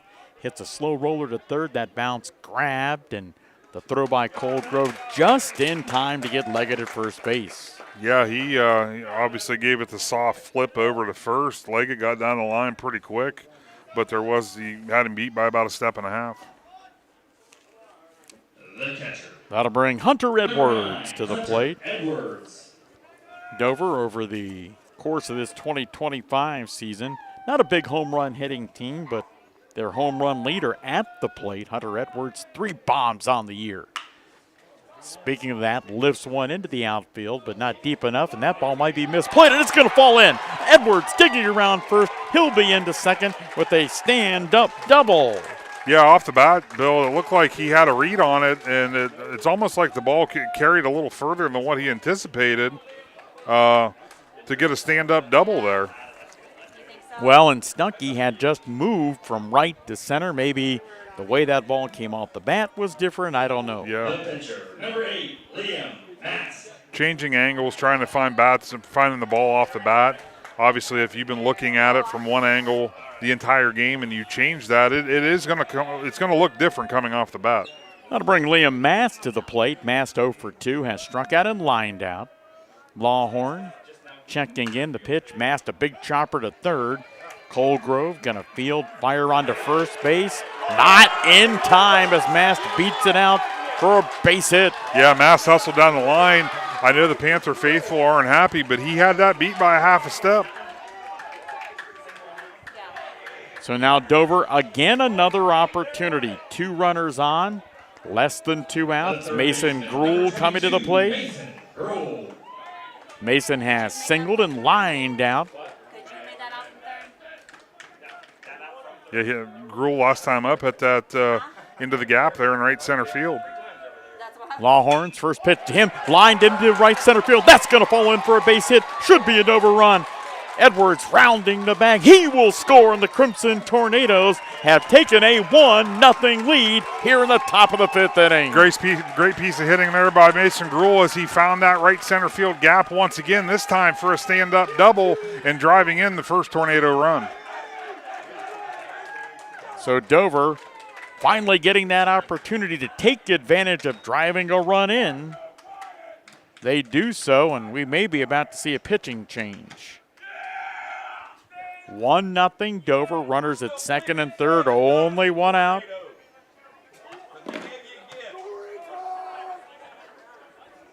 Aiden Immel, 1 for 2, reached on a bunt. Now a long discussion out on the mound, and now home plate umpire Kevin Pickerel going to go out and break that up. And yeah. And I'm guessing officials don't really care for that whenever they have to. You know, they give them the allotted time, but it's something that happens at all levels of baseball. The right fielder, number 7. So Immel will come to the plate. Mast at third, Gruhl at second. 1-0 Dover, top of the 5th inning. Immel last time up laid down that perfect bunt to a sacrifice situation, which turned into a single. The infield is in. That ball chopped, and that's going to go into left field. That'll be at least one more Dover run. They're going to wave Gruhl around. The throw to the plate, not going to be thrown at all as Gruhl dives across the plate, and Dover is up 3-0 with a big rally cooking here in the top of the 5th inning. Yeah, Coach Fonder's got to be happy now. Obviously, we alluded to their 7 left on base to this point, but now they've capitalized on all 3 thus far in this inning to get a 3-0 lead over the Panthers. Still only 1 out. That'll bring Braden Bergeron to the plate. He's been on base in both of his at-bats, a single and a walk. That ball lined into the glove, the throw back to first base. Going to be in time to get diving back into the bag was Immel. And that will bring the inning to a close. But not before Dover scores 3 times in the top of inning number 5. The Crimson Tornadoes 3, Miami Trace scoreless as we head for the bottom of the 5th inning on the Big Z Sports Network and the Sports Voice of the Valley. This is Nathan Kemp with Kemp Insurance. Contact us today for all your auto, home, farm, and commercial insurance needs. We're proud to have been your local hometown agents for over 35 years and look forward to helping you see the difference local agents can make for you. Kemp Insurance on East High Avenue in New Philadelphia. This is Don Kemp with Kemp Insurance. Whether it's repair work from a fender bender, the after effects of a powerful storm, or a life-changing moment like a house fire, Kemp Insurance is here to provide unmatched customer service. Kemp Insurance, your local hometown agents for over 35 years. Family owned and operated for more than 50 years, Dover Brake specializes in sales and service of everything involving automotive and heavy-duty brakes, along with a vast selection of truck parts and accessories. They also offer alignment, custom U-bolt bending, industrial sandblasting, bonding, and more. And now, you can find the parts you're searching for with a complete in-store inventory updated regularly at DoverBrakeInc.com. Safely shop and pay online and have your purchase delivered, or pick it up at Dover Brake, Route 250 in Strasburg, online at DoverBrakeInc.com. The Dover Tornadoes have jumped out to a 3-0 lead as we segue into the bottom of the 5th inning. And at McDonald's, whether you're looking for a quick bite to eat or a new, now this doesn't count as a food reference. This is what we call a live read. Okay. I have to say this. Whether looking for a quick bite to eat or a new career, our local McDonald's want to beat you. Download the app for big savings or stop in and fill out an application. You didn't look like you believed me when I said that, by the way. Well, we may have gotten an email a message via email. I think it's hit home. You know, people are starting to feel bad for us back home. I like that. Leading off the bottom of the 5th inning, the pitcher, number 13, and we won't mention who that came from, but the first lady of Dover football. So I mean that may give it away. It may. It may not. It depends on how much you know about the Dover football program. Xavier Lawhorn to lead it off. He's the number 8 batter. First pitch, high and inside for a ball. for Lawhorn, his second at bat, and the first one he grounded out to Dover talented sophomore shortstop Luke Leggett. Ready is Mast, and the next pitch missing downstairs, ball 2. And this is where the Tornadoes coming back out defensively. Obviously, the adrenaline's up a little bit here, getting that 3-run fifth inning. You obviously want to, settle back in, do what you've been doing to maintain that lead. The 2-0 pitch from Mast. Upstairs, ball 3. And one of the things you will hear baseball and softball coaches talk about is after you have an inning where you've taken a lead, you'd love to get back to the dugout without allowing the other team to get on the scoreboard. Absolutely. 3-0 pitch there is a called strike. Absolutely. It's that powerful word called momentum. Yes. And you feel as a coach that you have that once you have a big inning like the Tornadoes just did, and you don't want to let that slip away. The 3-1, and boy, he chased ball 4. Yes, he did. So 3-2. And of course, that's easy to say setting up here in the press box, but as that pitch starts off of Mast's talented right hand, it kind of breaks and goes down, and by the time you start to swing, that ball was in the strike zone. Absolutely. Mast ready, the 3-2 pitch, and Lawhorn staying alive as he fouls it away off of his opposite number. Yep, gets enough to live to see another pitch. So the count staying full. Lawhorn hits it in the 8th spot in Rob Smith's lineup. Catcher Austin Brown is on deck. He's singled, leading off the 3rd inning for Trace. The next pitch, line drive. That's going to be a base hit into right center field. Shy going to chase it down and quickly get it back to Nathan Leggett, the cutoff man. Lawhorn, see with that, when people say live to see another pitch, that's exactly what he just did there, because staying alive led to that next pitch, which he was able to hit into right center field for a single. The catcher, number 5.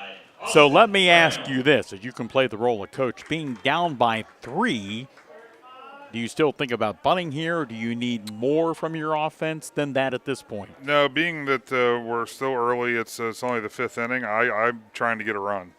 I'm not trying to get it all at once. You just want to start chipping away. So, yes, this is a sacrifice opportunity.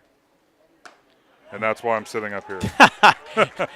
And that's why I asked you, because that way I don't have to offer my IMO on it anyway. So, called strike. Yeah, as runs have obviously been hard to get today, I think I take the opportunity, if I can, to do that here. Mast ready from the stretch with a runner on. Now he does show bunt and pulls the bunt back, and the Dover fans not happy with that. And, and I've passed this along in many broadcasts over the years. I mean, these men and women that umpire and officiate, what do they say? 100% of the time they make 50% of the people mad. They don't pay these guys and gals enough. The next pitch, called strike on the outside corner, 1-2.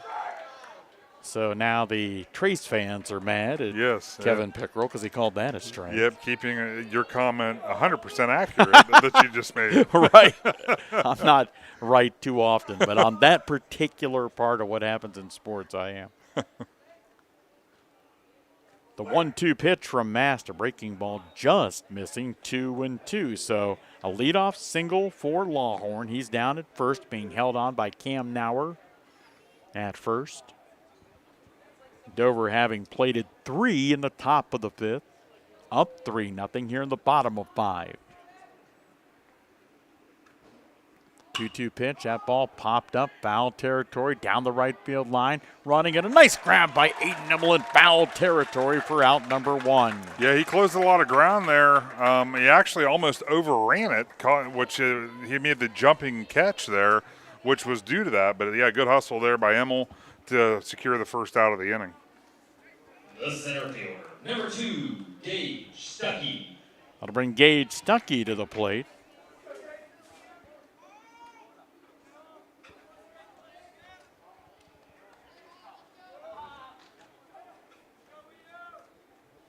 I've got a text I'll update you on momentarily. High pitch from Mast for a ball. I have a gut feeling it involves food. Actually, it doesn't. Okay, very good. Surprisingly. That's good. And after this pitch, we'll kind of get you updated on that. Mast a long wait down the mound, and having had enough of that, Stuckey steps out of the box.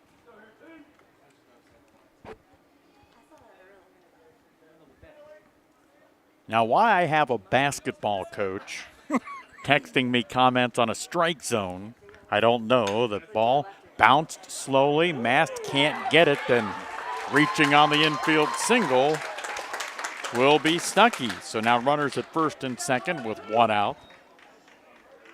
That was one of those balls in play that was just kind of in no man's land. Mast couldn't quite get to it.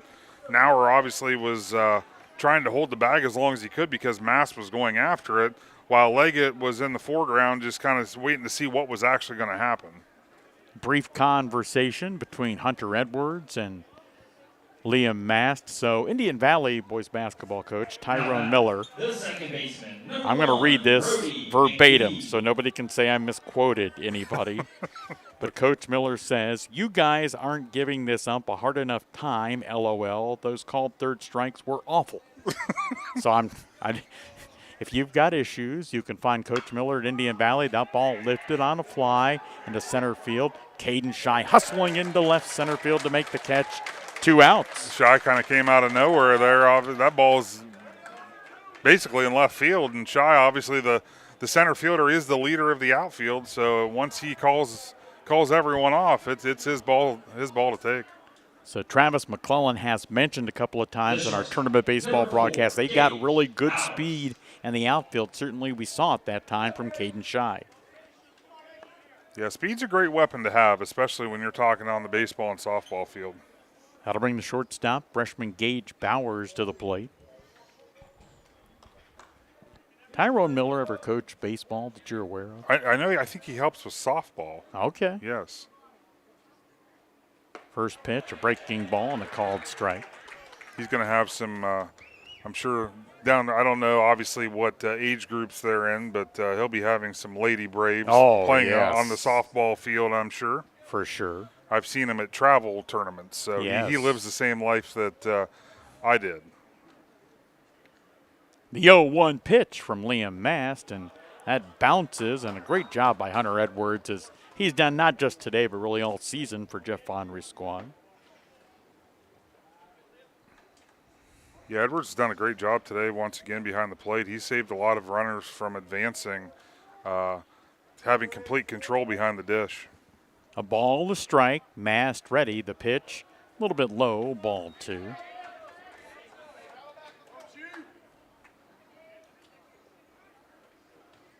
By the way, Coach Miller has told me in the past, now he's a pretty young guy, right? He said when his coaching career is over, he wants to get into broadcasting. So write his name down for that. That's good to know. Mast ready, the pitch. Inside for a ball. 3-1 here, not exactly the count you want to see for Mast from the Tornado faithful. Panthers obviously looking to try to answer back with a couple runs of their own. Dover up 3-0. Bowers in the box, Mast on the mound, the 3-1 pitch. Fly ball lifted into center. Caden Shy drifting to his right to make the catch, and Miami Trace leaves 2 more on. We've completed 5 in Athens. Dover leading Miami Trace 3-0 on the Big Z Sports Network and the sports voice of the Valley. T-County Boxing Academy on East High in New Philadelphia invites anyone serious about boxing to see what they offer and have success just like pro boxer and Uricksville's own Sugar Dre Donovan. T-County Boxing Academy not only offers the area's premier training facility, but also offers the best supplements on the market for peak training to get the most out of your workouts. To see all T-County Boxing Academy has to offer, find T-County Boxing Academy-TCBA on Facebook.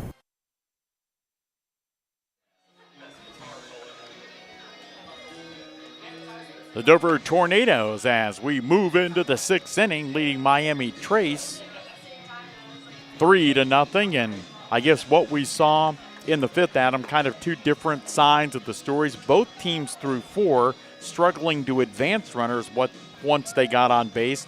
Dover did it in the top of the fifth. Miami Trace did not in the bottom of the inning. Yeah, absolutely. And that's what we mentioned it for every inning of the games thus far. We were wondering who was going to be the first team to crack that thing that nobody likes to see with runners left on base, and it was the Tornadoes that took advantage there in the fifth inning to get a 3-run lead, where obviously today runs are they're hard to come by. So for the Crimson Tornadoes, Cale Oswald, Nathan Leggett, and Caden Shy, the first 3 to bat in the frame. Yeah, we got a pinch hitter here. Jacob Noretto is going to step in and take a cut at it here. Noretto, only a freshman. First pitch. Missing for a ball. Lawhorn still on the mound. The 1-0 pitch from Lawhorn. There's a breaking ball and a called strike.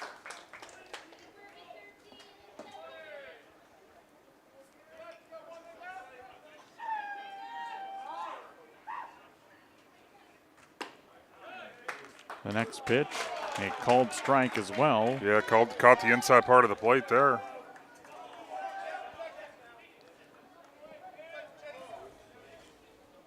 Noretto pinch hit in the game yesterday and struck out. Now he lifts one into right center field. That's going to fall in for a base hit. Jacob digging around first base. He's going to try and get 2. Here comes the cutoff throw. Not in time. And the freshman for Dover with a leadoff double here in the the top of the 6th inning. Yeah, Noretto found the gap there in right center. That seems to be the alley that the Tornadoes are attacking today with a leadoff double to get things started once again. So Dover trying to add on to what is a 3-run lead as Nathan Leggett comes to the plate. And after this first pitch to Nathan, want to mention something about Noretto and that big play there. Lawhorn ready. Again, you see the second baseman coming in, maybe expecting a bunt from Leggett. And Leggett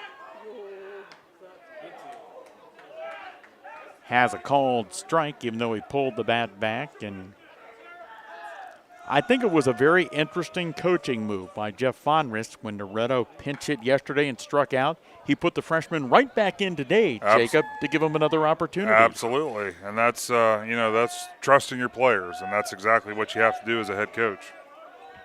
0-1 on Nathan Leggett. Noretto leading at second. Leggett shows bunt, can't successfully bunt at 0-2. Yeah, so when you're trying to do, obviously they're trying to sacrifice him over to third base, and when the bunt has not worked and you get down 0-2, that's where you shift your focus and you try to put a ball in play on the right side of the infield because it will serve the same purpose. And Leggett's certainly capable of bunting, leads the team in sacrifices on this season. Lawhorn's 0-2 pitch, and that misses for a ball. 1 ball, 2 strikes. One of the reasons Nathan Leggett is a much better baseball player than I ever was, I wouldn't have the guts to take that pitch. I'd be up there hacking and missing easily, I can tell you that. The 1-2 pitch, grounds it to second, and Adam, it's like you knew what you were talking about. That ball went to the right side, and Noretto advances. Yeah, when you obviously with 2 strikes, you don't want to risk it trying to have another bunt opportunity, so a ball in play to the right side serves the same purpose. That'll bring leadoff hitter Caden Shy to the plate, and I think now we will see a pitching change. Yeah, I'm guessing going to the top of the lineup once again. That's usually, obviously, coaches, that's about the time they'd like to, if they're going to change something up, that's the time they do it.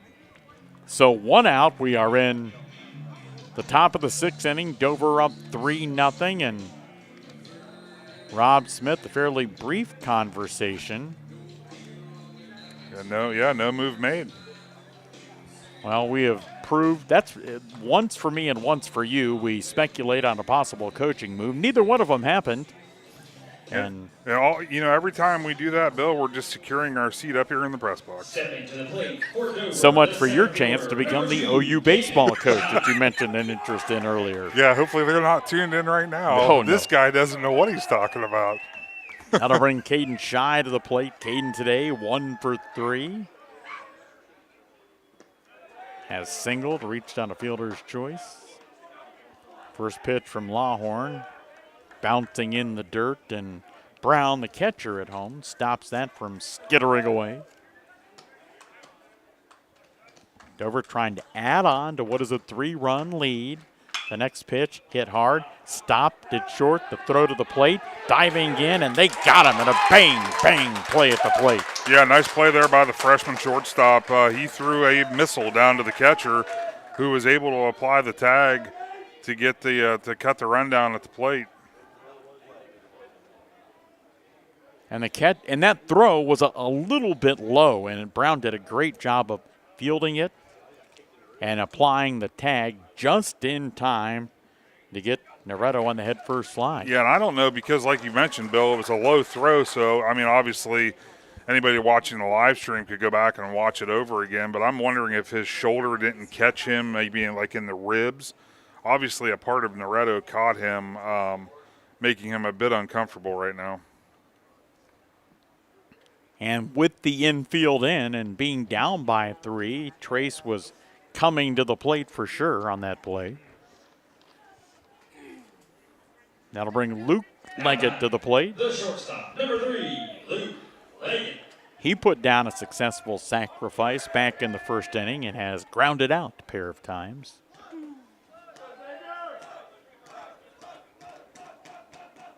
Shy creeping off first base. Leggett hits it down the left field line for a base hit. Shy digging around first, thinking about going to third, and sees the left fielder with the baseball and says, I think I'll stop right here. Yeah, I was going to say, he rounded. He was about halfway to third base, and he's like, boy, they got that ball in pretty quick. I think I'll just keep this inning going, and I'll stay right here at second base. So that brings us to Hunter Edwards. Edwards, 1 for 2 today, a double and a run scored. Also walked back in the first inning. We are in the top of the 6th. Dover leading 3-0. Edwards trying to help his team build upon that 3-run advantage. The pitch from Lawhorn, called strike. Xavier, a senior right-hander. Done a great job today. I mean, he's located his off speed very, very well. Kept the Tornadoes, obviously, third time through the lineup. They're getting a little bit more comfortable seeing what he offers. That ball lifted on a fly into center field. Stuckey coming in, and he'll make the catch to end the Crimson Tornadoes' 6th inning. We head for the bottom of the 6th. It is Dover 3, Miami Trace 0 on the Big Z Sports Network and the sports voice of the Valley. You know what's better than a limited time deal? An unlimited time deal. That's why the Wendy's $5 Biggie Bag with a Junior Bacon Cheeseburger, 4-piece nugs, Junior Hot and Crispy Fries, and small soft drink is available all the time. Because the best time for fresh, never frozen beef and Applewood smoked bacon is all the time. Duh. I feel like I'm repeating myself a lot. For the best deal of all time, gotta be Wendy's. Unlimited time does not mean forever. U.S. price and participation may vary. Prices may be higher in Alaska, Hawaii, and California and via third-party delivery. Fresh beef available in the contiguous U.S., Alaska, and Canada.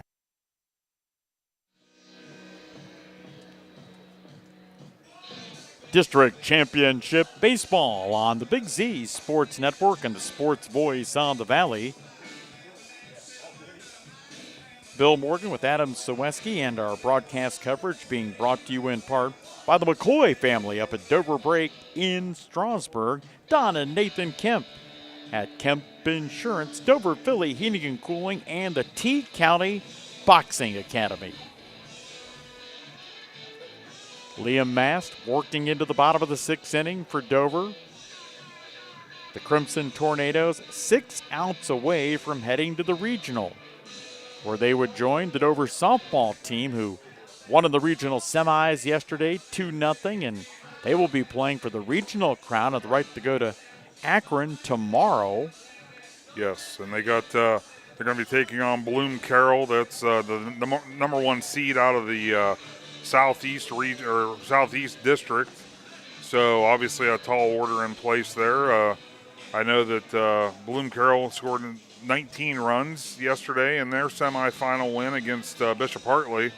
So obviously they can score it, which means they can hit. So the Tornadoes, though, obviously have been very dominant, as they have been all season long, with the combination of Kara Lint and Jenna Mulk on the mound, making it very difficult for opposing teams to score. How about that? I believe it was a Division I baseball game. Massillon beat Euclid 35-0. I saw that, and I appreciated that there was some Twitter updates on that game. And one of the gentlemen that were covering that game did get on and put a tweet out stating that it was 31-0 that Massillon was leading that game in the second inning, and Massillon did pull their starters for anybody that Did you say it was 31-0 in the second inning? Yes. Yeah. Oh, wow. Yeah. Yeah, so they pulled their starters. So Cooper Enix to lead things off for Miami Trace. And a big called strike of the breaking ball from Liam Mast. Enix has struck out and singled against Dover.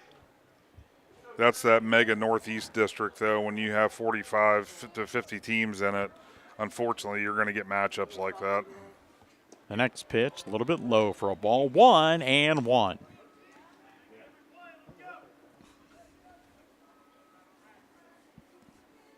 That makes 35-0 take on a whole new meaning when it was 31-0 in the second inning.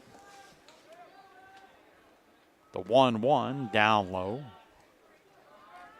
And I was just curious about his pitch count. He's and I'm conveniently sitting next to the bookkeeper. Yes. So he's thrown 83 pitches, so he's got plenty of room to work here for, like you mentioned, Bill, to get those 6 outs that the Tornadoes need. Mast checking in the next pitch. That's a base hit into right field. Emmel going to get over and cut it. Well, he tried to cut it, but the ball got by him. Now Enix going to slide in safely at second. Yeah, it looked like another thing there where he may have, I think he overran that.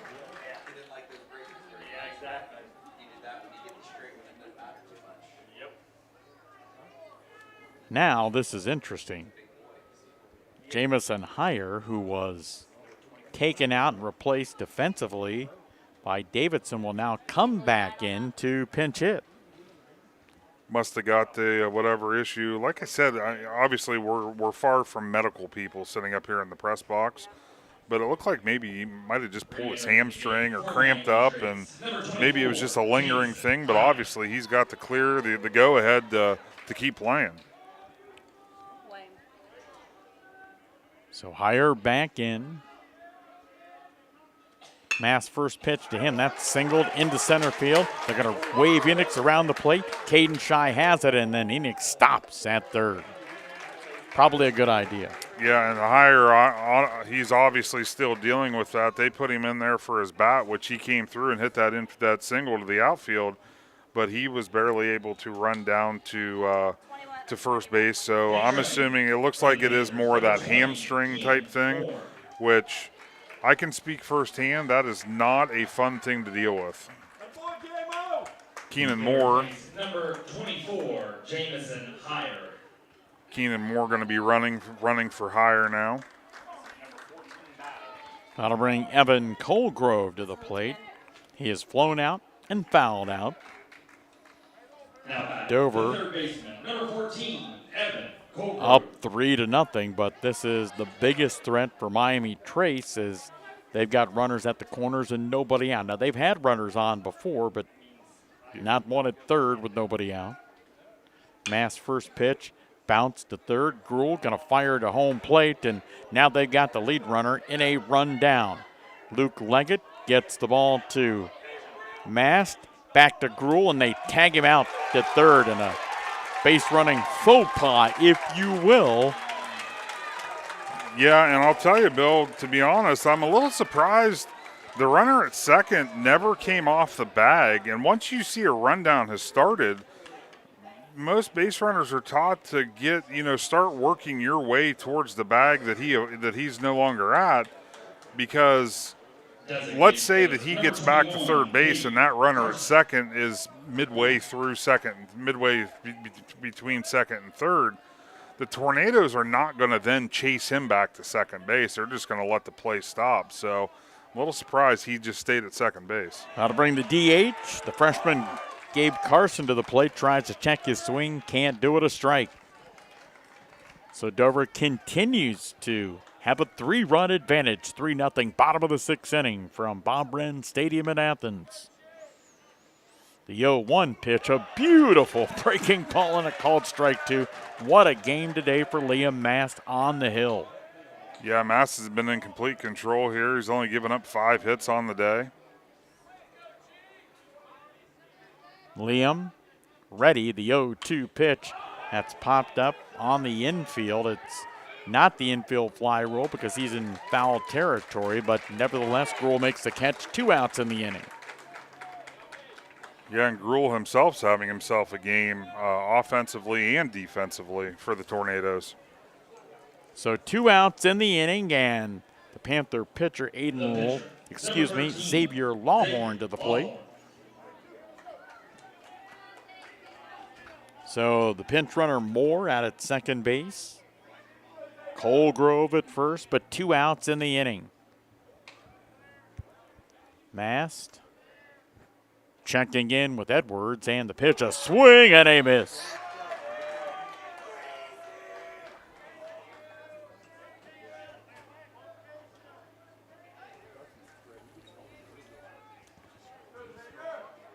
Mast glancing back toward Moore at second. The next pitch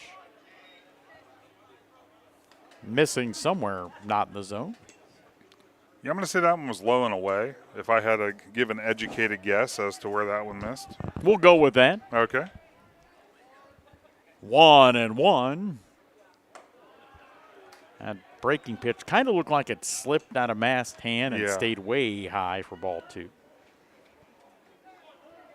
One thing a missed pitch like that will do is it definitely changes eye levels for the hitter because he watched that pitch come all the way through above his head. So now, obviously, you get something where you want it, and that's a lot of change. That ball fouled straight back to the netting behind home plate. 2 balls, 2 strikes. And Mast and the Crimson Tornadoes trying to finish off Miami Trace here in the bottom of the 6th inning.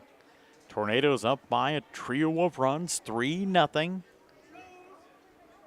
Mast behind the rubber, kind of shakes off that right pitching hand, climbs back on, checks in with the veteran catcher Hunter Edwards to get the sign. And the pitch, a called strike 3. Dover keeps them off the scoreboard. We head for the 7th. The Crimson Tornadoes 3, Miami Trace scoreless on the Big Z Sports Network and the Sports Voice of the Valley. Dumont Sporting Goods in Dover and Canton has just what you're looking for, so your athlete has the best gear for the sports they play. Dumont's has a large apparel selection and can handle your customized screen printing as well as embroidery for your team or business. For sporting goods and for all your apparel needs, Dumont Sporting Goods in Dover and Canton has everything you want to play and look your best.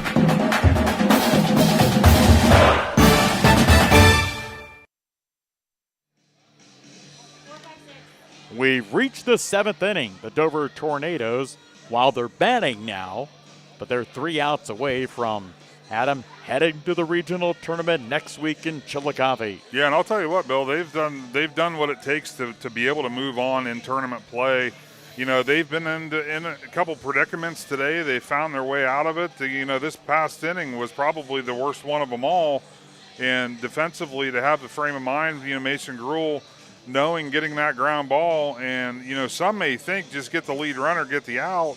No, the Tornadoes, they want to keep that goose egg on the board as long as they can, so they went after the lead runner, and it took a little bit of a rundown, but they were able to stop that and get out of the inning with the goose egg still on the board.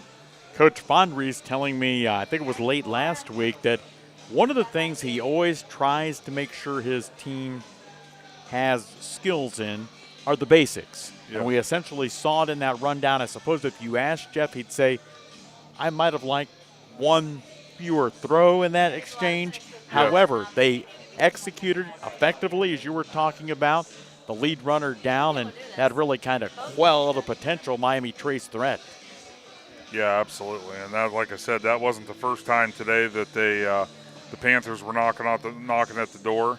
And the Tornadoes thus far were able to take care of all those opportunities as well.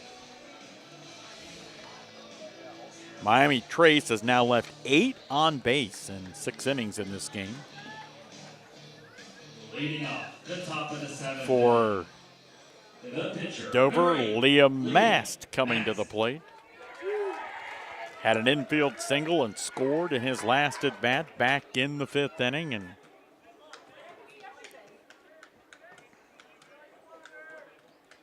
first pitch that he sees from Lawhorn, a called strike.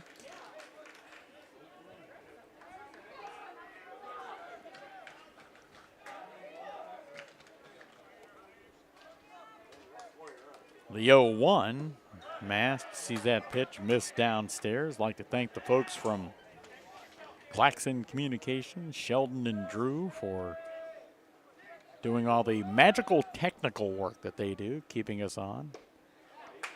That next pitch, a called strike on the outside corner. And I know neither one of them are upset that we have a crystal clear day out there today. Sun is shining. I mean, this is the first day like this we've had, it feels like, in forever. They've been filming games in rain. Mast a grounder to second. McBee will field, throw on to first for the first out in the Dover 7th. That's the one thing in the spring season, the folks at Claxon, with never batting an eye, they're out in all kinds of weather conditions to be able to bring these broadcasts to our YouTube channel. And I mean, we see it all. It's freezing, it's hot, it's raining, it's snowing. First pitch to Gruel, bouncing inside, just about hit him on the left foot. And as we've learned thus far with Gruel, he really likes that right center field gap.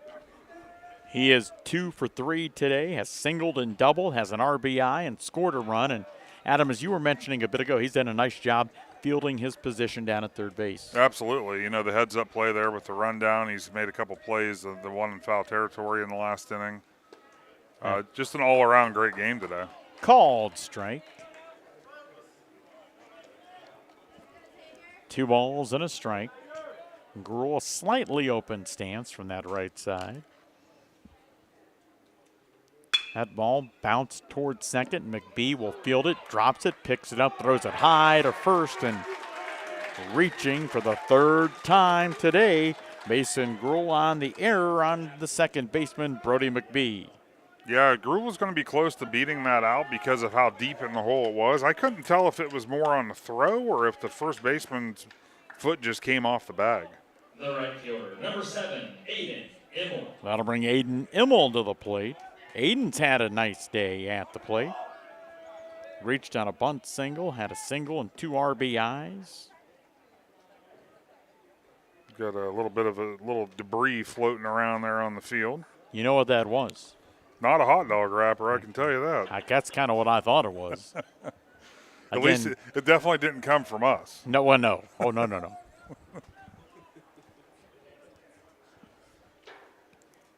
Immel trying to get that runner to second. A long drive to left field, going back on it. He won't get to it. That's going to go all the way to the left center field wall.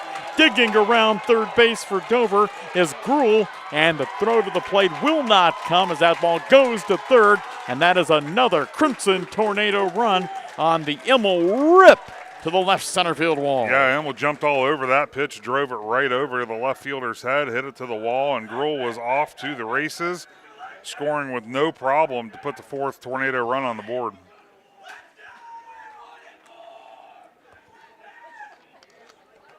I'm not even saying it this time, Bill. This will be the 3rd mound visit, and we're currently 0 for 2. So we did see Mr. Lawhorn hand the ball to Coach Smith, and usually that means. So it looks like we got Enix coming off. Maybe coming in to pitch. Maybe he's taking the first baseman's glove in. Glove change.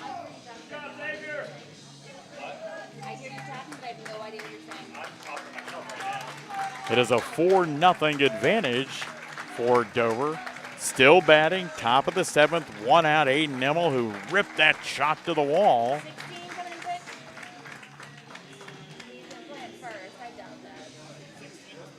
Yeah, so Cooper Enix is going to take the mound for the Panthers.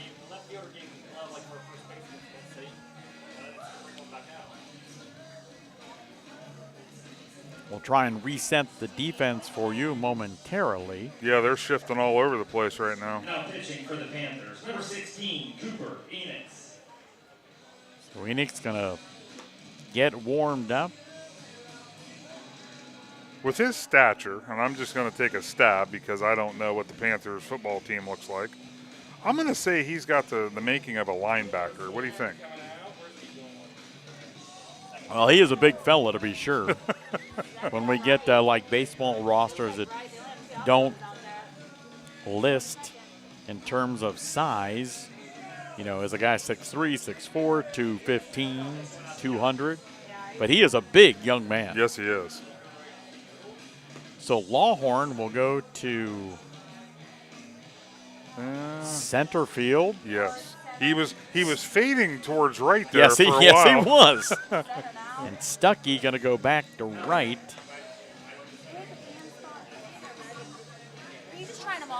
So now I guess the question is who's going to first? And that would be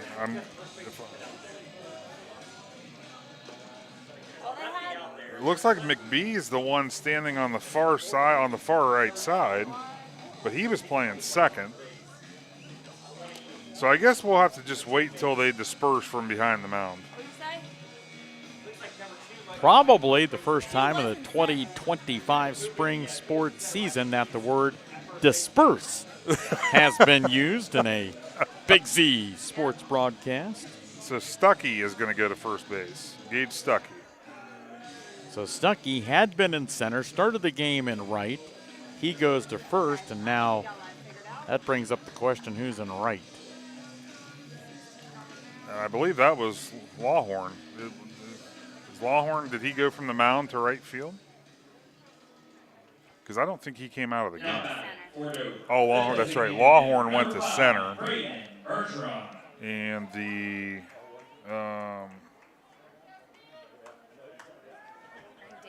Alex, we're unsure. Too many moving pieces this late in the game. For Dover, Bergeron singles. Nice diving stop by McBee. His throw to first base in time to get Bergeron. That was a great play. It really was. McBee did a great job. You obviously saw it off the bat as I did. I thought that was going to be a single to center field. McBee came out of nowhere to make a diving stop and then make a great throw over to first. 2 outs in the inning. Immel advances to third. That'll bring Cale Oswald to the plate. Re-entered after Noretto pinch hit for him and drilled a double. 4-0 Dover. Top of the 7th inning. That ball single. That's into center field. That's another Crimson Tornado run. They lead 5-0. Oswald with the 2-out RBI single. Nice piece of hitting there by Oswald to get another run across for the Tornadoes. But when you're talking district championship baseball, you can never have enough insurance runs on the board. You see all kinds of crazy things in the game of baseball. And look at the Guardians yesterday, way behind the Dodgers, and they end up putting a 5 spot on the board in the 8th inning. It can happen quick. It really can. And that ball goes off the glove of Brown. That'll go to the backstop, and quickly down to second base is Oswald. On what I think you'd have, we're not the official score, but a pass ball. He had his glove right on that thing. Yeah. So Cooper Enix on in relief in the 7th inning. Dover's added 2 more, and they are up 5-0.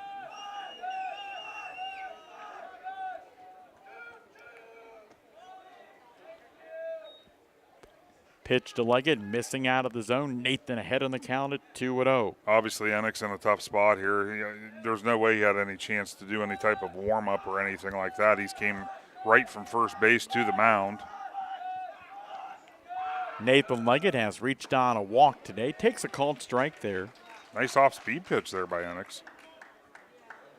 Now, Travis McClellan sharing with us yesterday during one of Nathan's at-bats. He's a now graduated senior from Dover. Enix's pitch chopped foul down the third base line. The older of the Leggett brothers headed to the University of Akron to major in biomedical engineering. Wow. That's way out. That's out of my level. Oh, there's no question. Not that it's out of your, that's out of mine too. Yeah, I wouldn't even. Yeah, if somebody dropped me off at Akron University and told me to go to that department, they was like, "All right, sir, your time's up." That ball staying up high as Enix tried to get Leggett to chase a breaking ball, and really, kind of what high school sports is all about. Yes, you want to win championships and games, but you want to build young men. And when you've got a student who's gone through the Dover system and now he's going to major in biomedical engineering, yes, and he takes a called strike 3 to end the inning, he'll be a great young man and contributor to our society. Striking out to end the 7th inning, Dover 3 outs away from heading to the Sweet 16. The Tornadoes 5 and Miami Trace scoreless on the Big Z Sports Network and the Sports Voice of the Valley. Sammy Sue's Barbecue on Front Street in Dover offers a menu full of house-smoked meats, including choices like ribs, chicken, steak, and pork. Sammy Sue's takes pride in knowing that everything on their menu is made fresh in their kitchen with the freshest ingredients. Sammy's also offers a variety of specials all week long, including the popular wing nights every Tuesday and Thursday. Find Sammy Sue's Barbecue on Facebook for a full list of daily specials and everything they have to offer.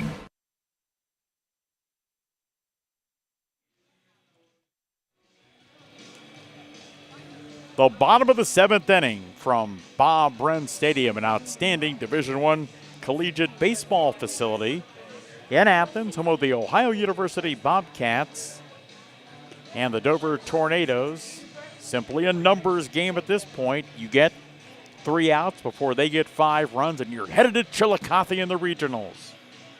Yeah, exciting time here for Tornadoes fans. Obviously, spring sports having a great season, including I haven't been able to keep up completely, obviously, because of the whirlwind we're in the midst of with baseball and softball, but I know that they've had a lot of success with their track team, boys and girls track teams, and obviously you had mentioned the softball team sitting at the regional final tomorrow, and like you said, these Tornadoes right here, 3 outs away from moving on to regional play next week. And yes, Dover's got 5 runs, obviously a good thing, but you know what? They've got 12 base hits today. Yeah, basically about the halfway point of this game, the bats kind of came alive for the Tornadoes, which I know that the fans are going to be happy to see, because that's been one of the big things, is not being able to get a lot of run support, and today they've kind of put the kibosh to that.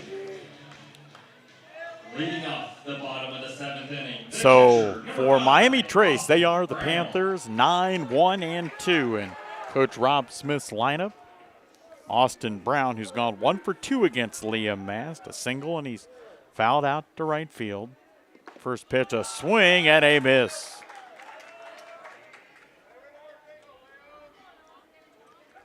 Dover 3 outs away from getting a second consecutive complete game on the mound. Yesterday it was Colin Bruno. Today Liam Mast on the edge of that. A breaking ball just a little bit high, 1-1. And as I mentioned to you, Bill, on the way down, I've obviously posting a lot of their score updates throughout the season. I've seen, this Tornado pitching staff has done phenomenal things all season long. So to see what Bruno did last night and to see what Mast is doing here today, I can't say I'm completely shocked, but they also have a great defense behind them. That speed in the outfield is great to have as well. The 1-2 pitch, a breaking ball and a called strike 3. Great pitch by Mast. He had him guessing after the first pitch. Basically, I don't think he knew what was coming. Went off speed there for the strike 3 call. Number 2, Gage Stuckey. Liam's third strikeout on the afternoon, and back to the top of the lineup, Gage Stuckey for the Panthers. Has doubled and singled around a successful sacrifice. Mass first pitch to him inside for a ball. So again, should Dover hang on for this win, they will play in the regional semifinals next Thursday in Chillicothe against Circleville. That ball fouled, and that goes off the mask of Hunter Edwards. Blue giving him a little bit of time there to regroup. Never a good feeling. No. So that home plate umpire, Kevin Pickerel, having a brief conversation with Mast, and Hunter Edwards is like, are you kidding me? 2 outs to go, and I take one right to the pie hole. After you mentioned last night that he took 2 pitches from, of all pitchers, Boffman from Tri-Valley into the back. I'm sure that below that crimson jersey, he's got a couple of bruises back there. I mean, one would think. The next pitch, a breaking ball, stays a little upstairs, and the Dover fans expressing their displeasure with that. Yeah, that's one thing that really hasn't ceased as this game's progressed. That ball bounced toward first. Cam Nauer will field. He'll flip to Mast. Mast trips over the bag and can't hang on to the ball, so they say that Stuckey, as a leadoff hitter, good speed down the line, safe. That's one of those plays there, Bill, that you're just happy to see both players that were able to hop to their feet and continue on to the next play, because usually when runners come together like that, that's where it can kind of get ugly. That'll bring Brody McBee to the plate. 1 out, bottom of the 7th. Dover leading 5-0. McBee today 0 for 2. Was hit by a pitch in his first at-bat since has flown out and grounded out. That ball into right field. Aiden Nimmel back on it after initially starting toward right center. Makes the grab. 2 outs, and Dover now 1 out away.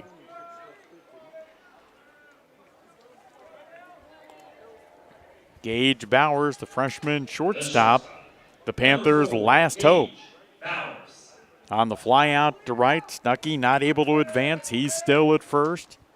Liam Mast, the talented right-handed junior, trying to complete this game. Mast ready, and the pitch, a big breaking ball. Apparently a little bit high as it came into the zone. 1-0. Bowers today in that 3 spot in Rob Smith batting order, 0 for 3, a fly out, a ground out, a foul out.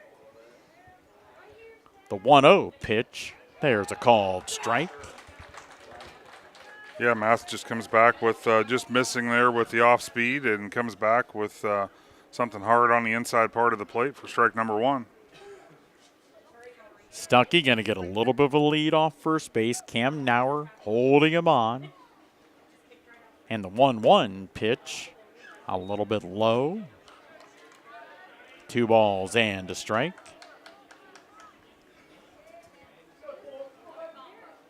Dover just an out away from heading to the Sweet 16. Mast a quick glance over at first base, and the 2-1 pitch outside, ball 3. Yeah, he seemed to be a little frustrated with himself there on that pitch.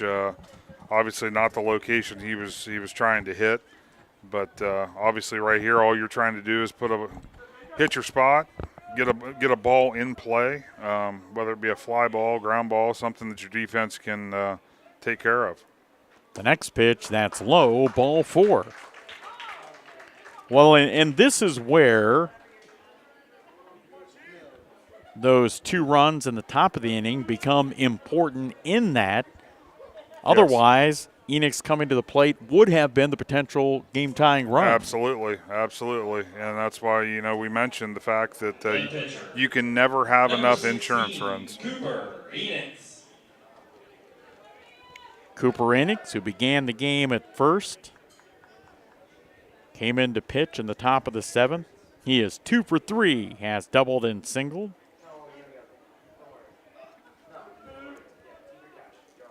Mast ready.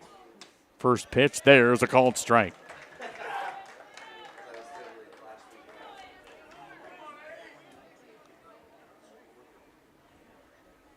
Two runners on. 2 out. Dover up by 5. 5-0. The 0-1 pitch, that's down low. Good job again by Edwards behind the plate. Yeah, another great block there by Edwards. At the conclusion of today's broadcast, even when we're done talking, we'll keep the cameras on and rolling so people can see the trophy presentation. Just obviously let that video play out so both teams can see their players receive their trophies and awards and whatnot. So another pitch and another called strike. So the Panthers down to their final strike. Dover trying to finish the job today at Athens. Mast gets the sign from Edwards. The pitch, line drive, base hit into right field. That will score a run, Emil Fields, and he's going to get the ball back in. So for now, the Panthers stay alive as Stuckey scores on Enix's third hit of the game, and he picks up an RBI.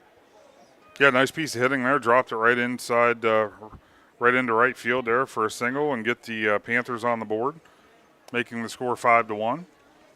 Now Jeff Fondries going to make a long, slow walk out of the Dover dugout to talk to his team out on the mound.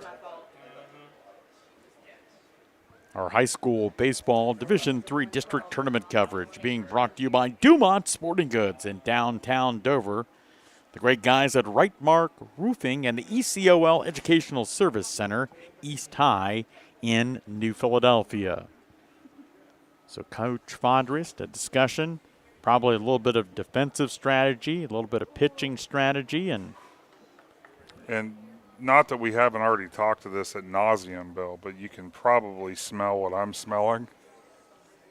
They fired the grill back up. Well, now here's the deal, because there's a Division IV district game after our game. I understand. I know. It's just I'm trying to focus on this broadcast, Ciereszewski.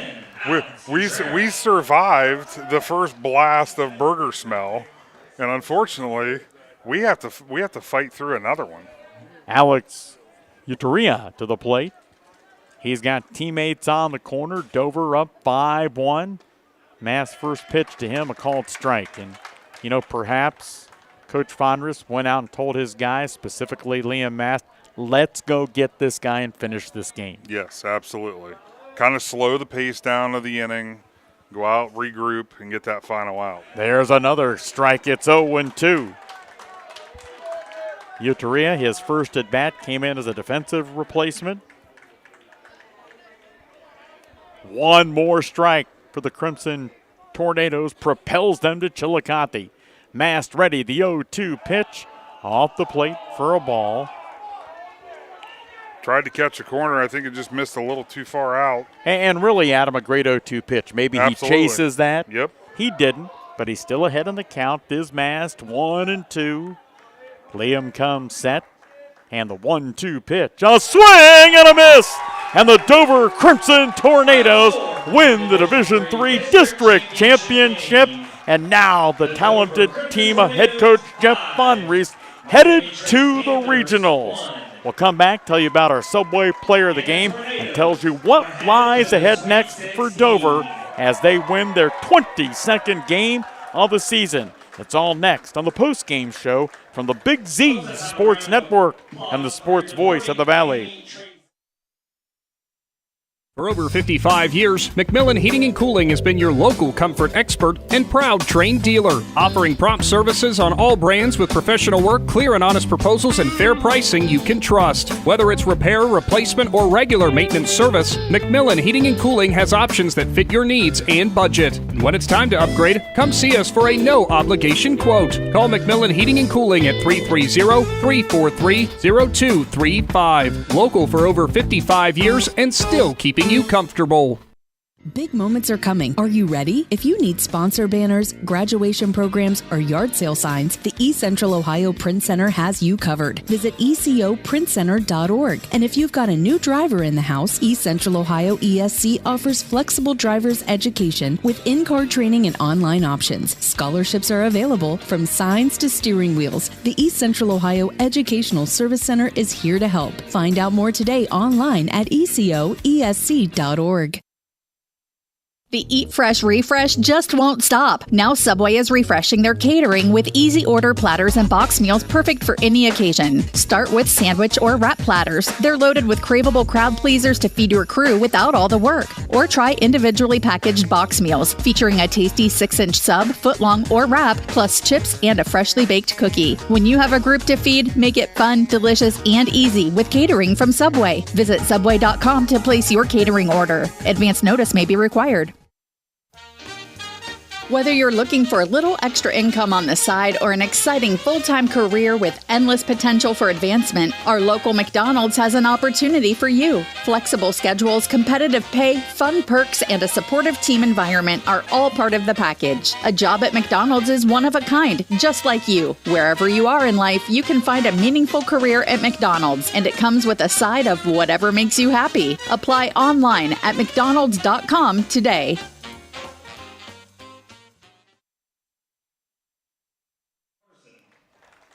Number 24, Jameson. Welcome into the high school baseball postgame show as a part of the Big Z Sports Network and the Sports Voice of the Valley's continuing coverage of high school tournament baseball and softball. I'm Bill Morgan with Adam Ciereszewski checking the final numbers on this afternoon's Big Dover District Championship win for the winning Crimson Tornadoes.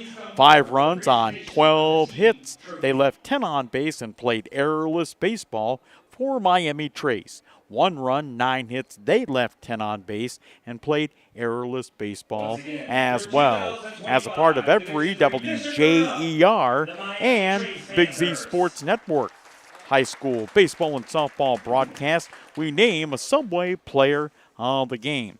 Certainly a number of different Crimson Tornadoes playing big roles in today's game. Adam and I agreeing that today's Subway player of the game, Dover senior third baseman Mason Gruhl. He today had 2 hits, scored 2 runs, had an RBI, and made a number of solid plays at third base. Mason Gruhl, our Subway player of the game. Thank you so much to the locally owned Fitzgerald family Subway restaurants for making our player of the game awards possible all throughout the course of high school football, basketball, and baseball and softball seasons. Subway, find your fresh. What's up next for Dover? A trip to the regionals next week in Chillicothe, where they will play at Chillicothe Paint Stadium. The Paint's an independent minor league team. That game will be on Thursday afternoon at 2 o'clock when Jeff Bondrist and company take on the Circleville Tigers. Our thanks this afternoon to the great team at Claxon Communications, Sheldon and Drew, for doing everything they've done technically to keep us rolling today.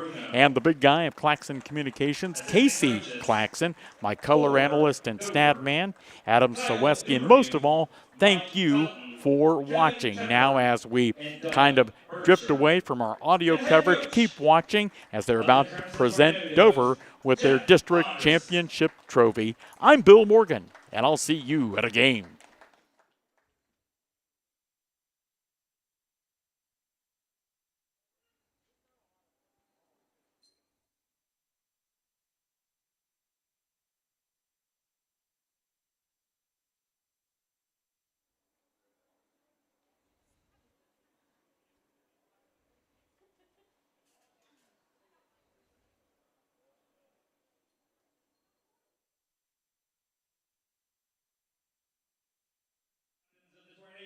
Please step forward for the presentation of the team trophy.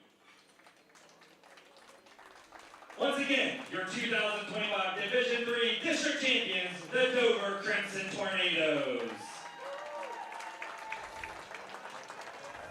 We want to congratulate the Tornadoes, who have now advanced to the Sweet 16 in the regional semifinals. which will be played at Payne Stadium in Chillicothe next Thursday, June 5th, versus the Circleville Tigers. First pitch for that regional matchup next Thursday from Payne Stadium is set for 2 p.m. Once again, your final score from this Division III District Championship game. The Dover Crimson Tornadoes 5, the Miami Trace Panthers 1. Thanks for coming, everybody. Please be safe.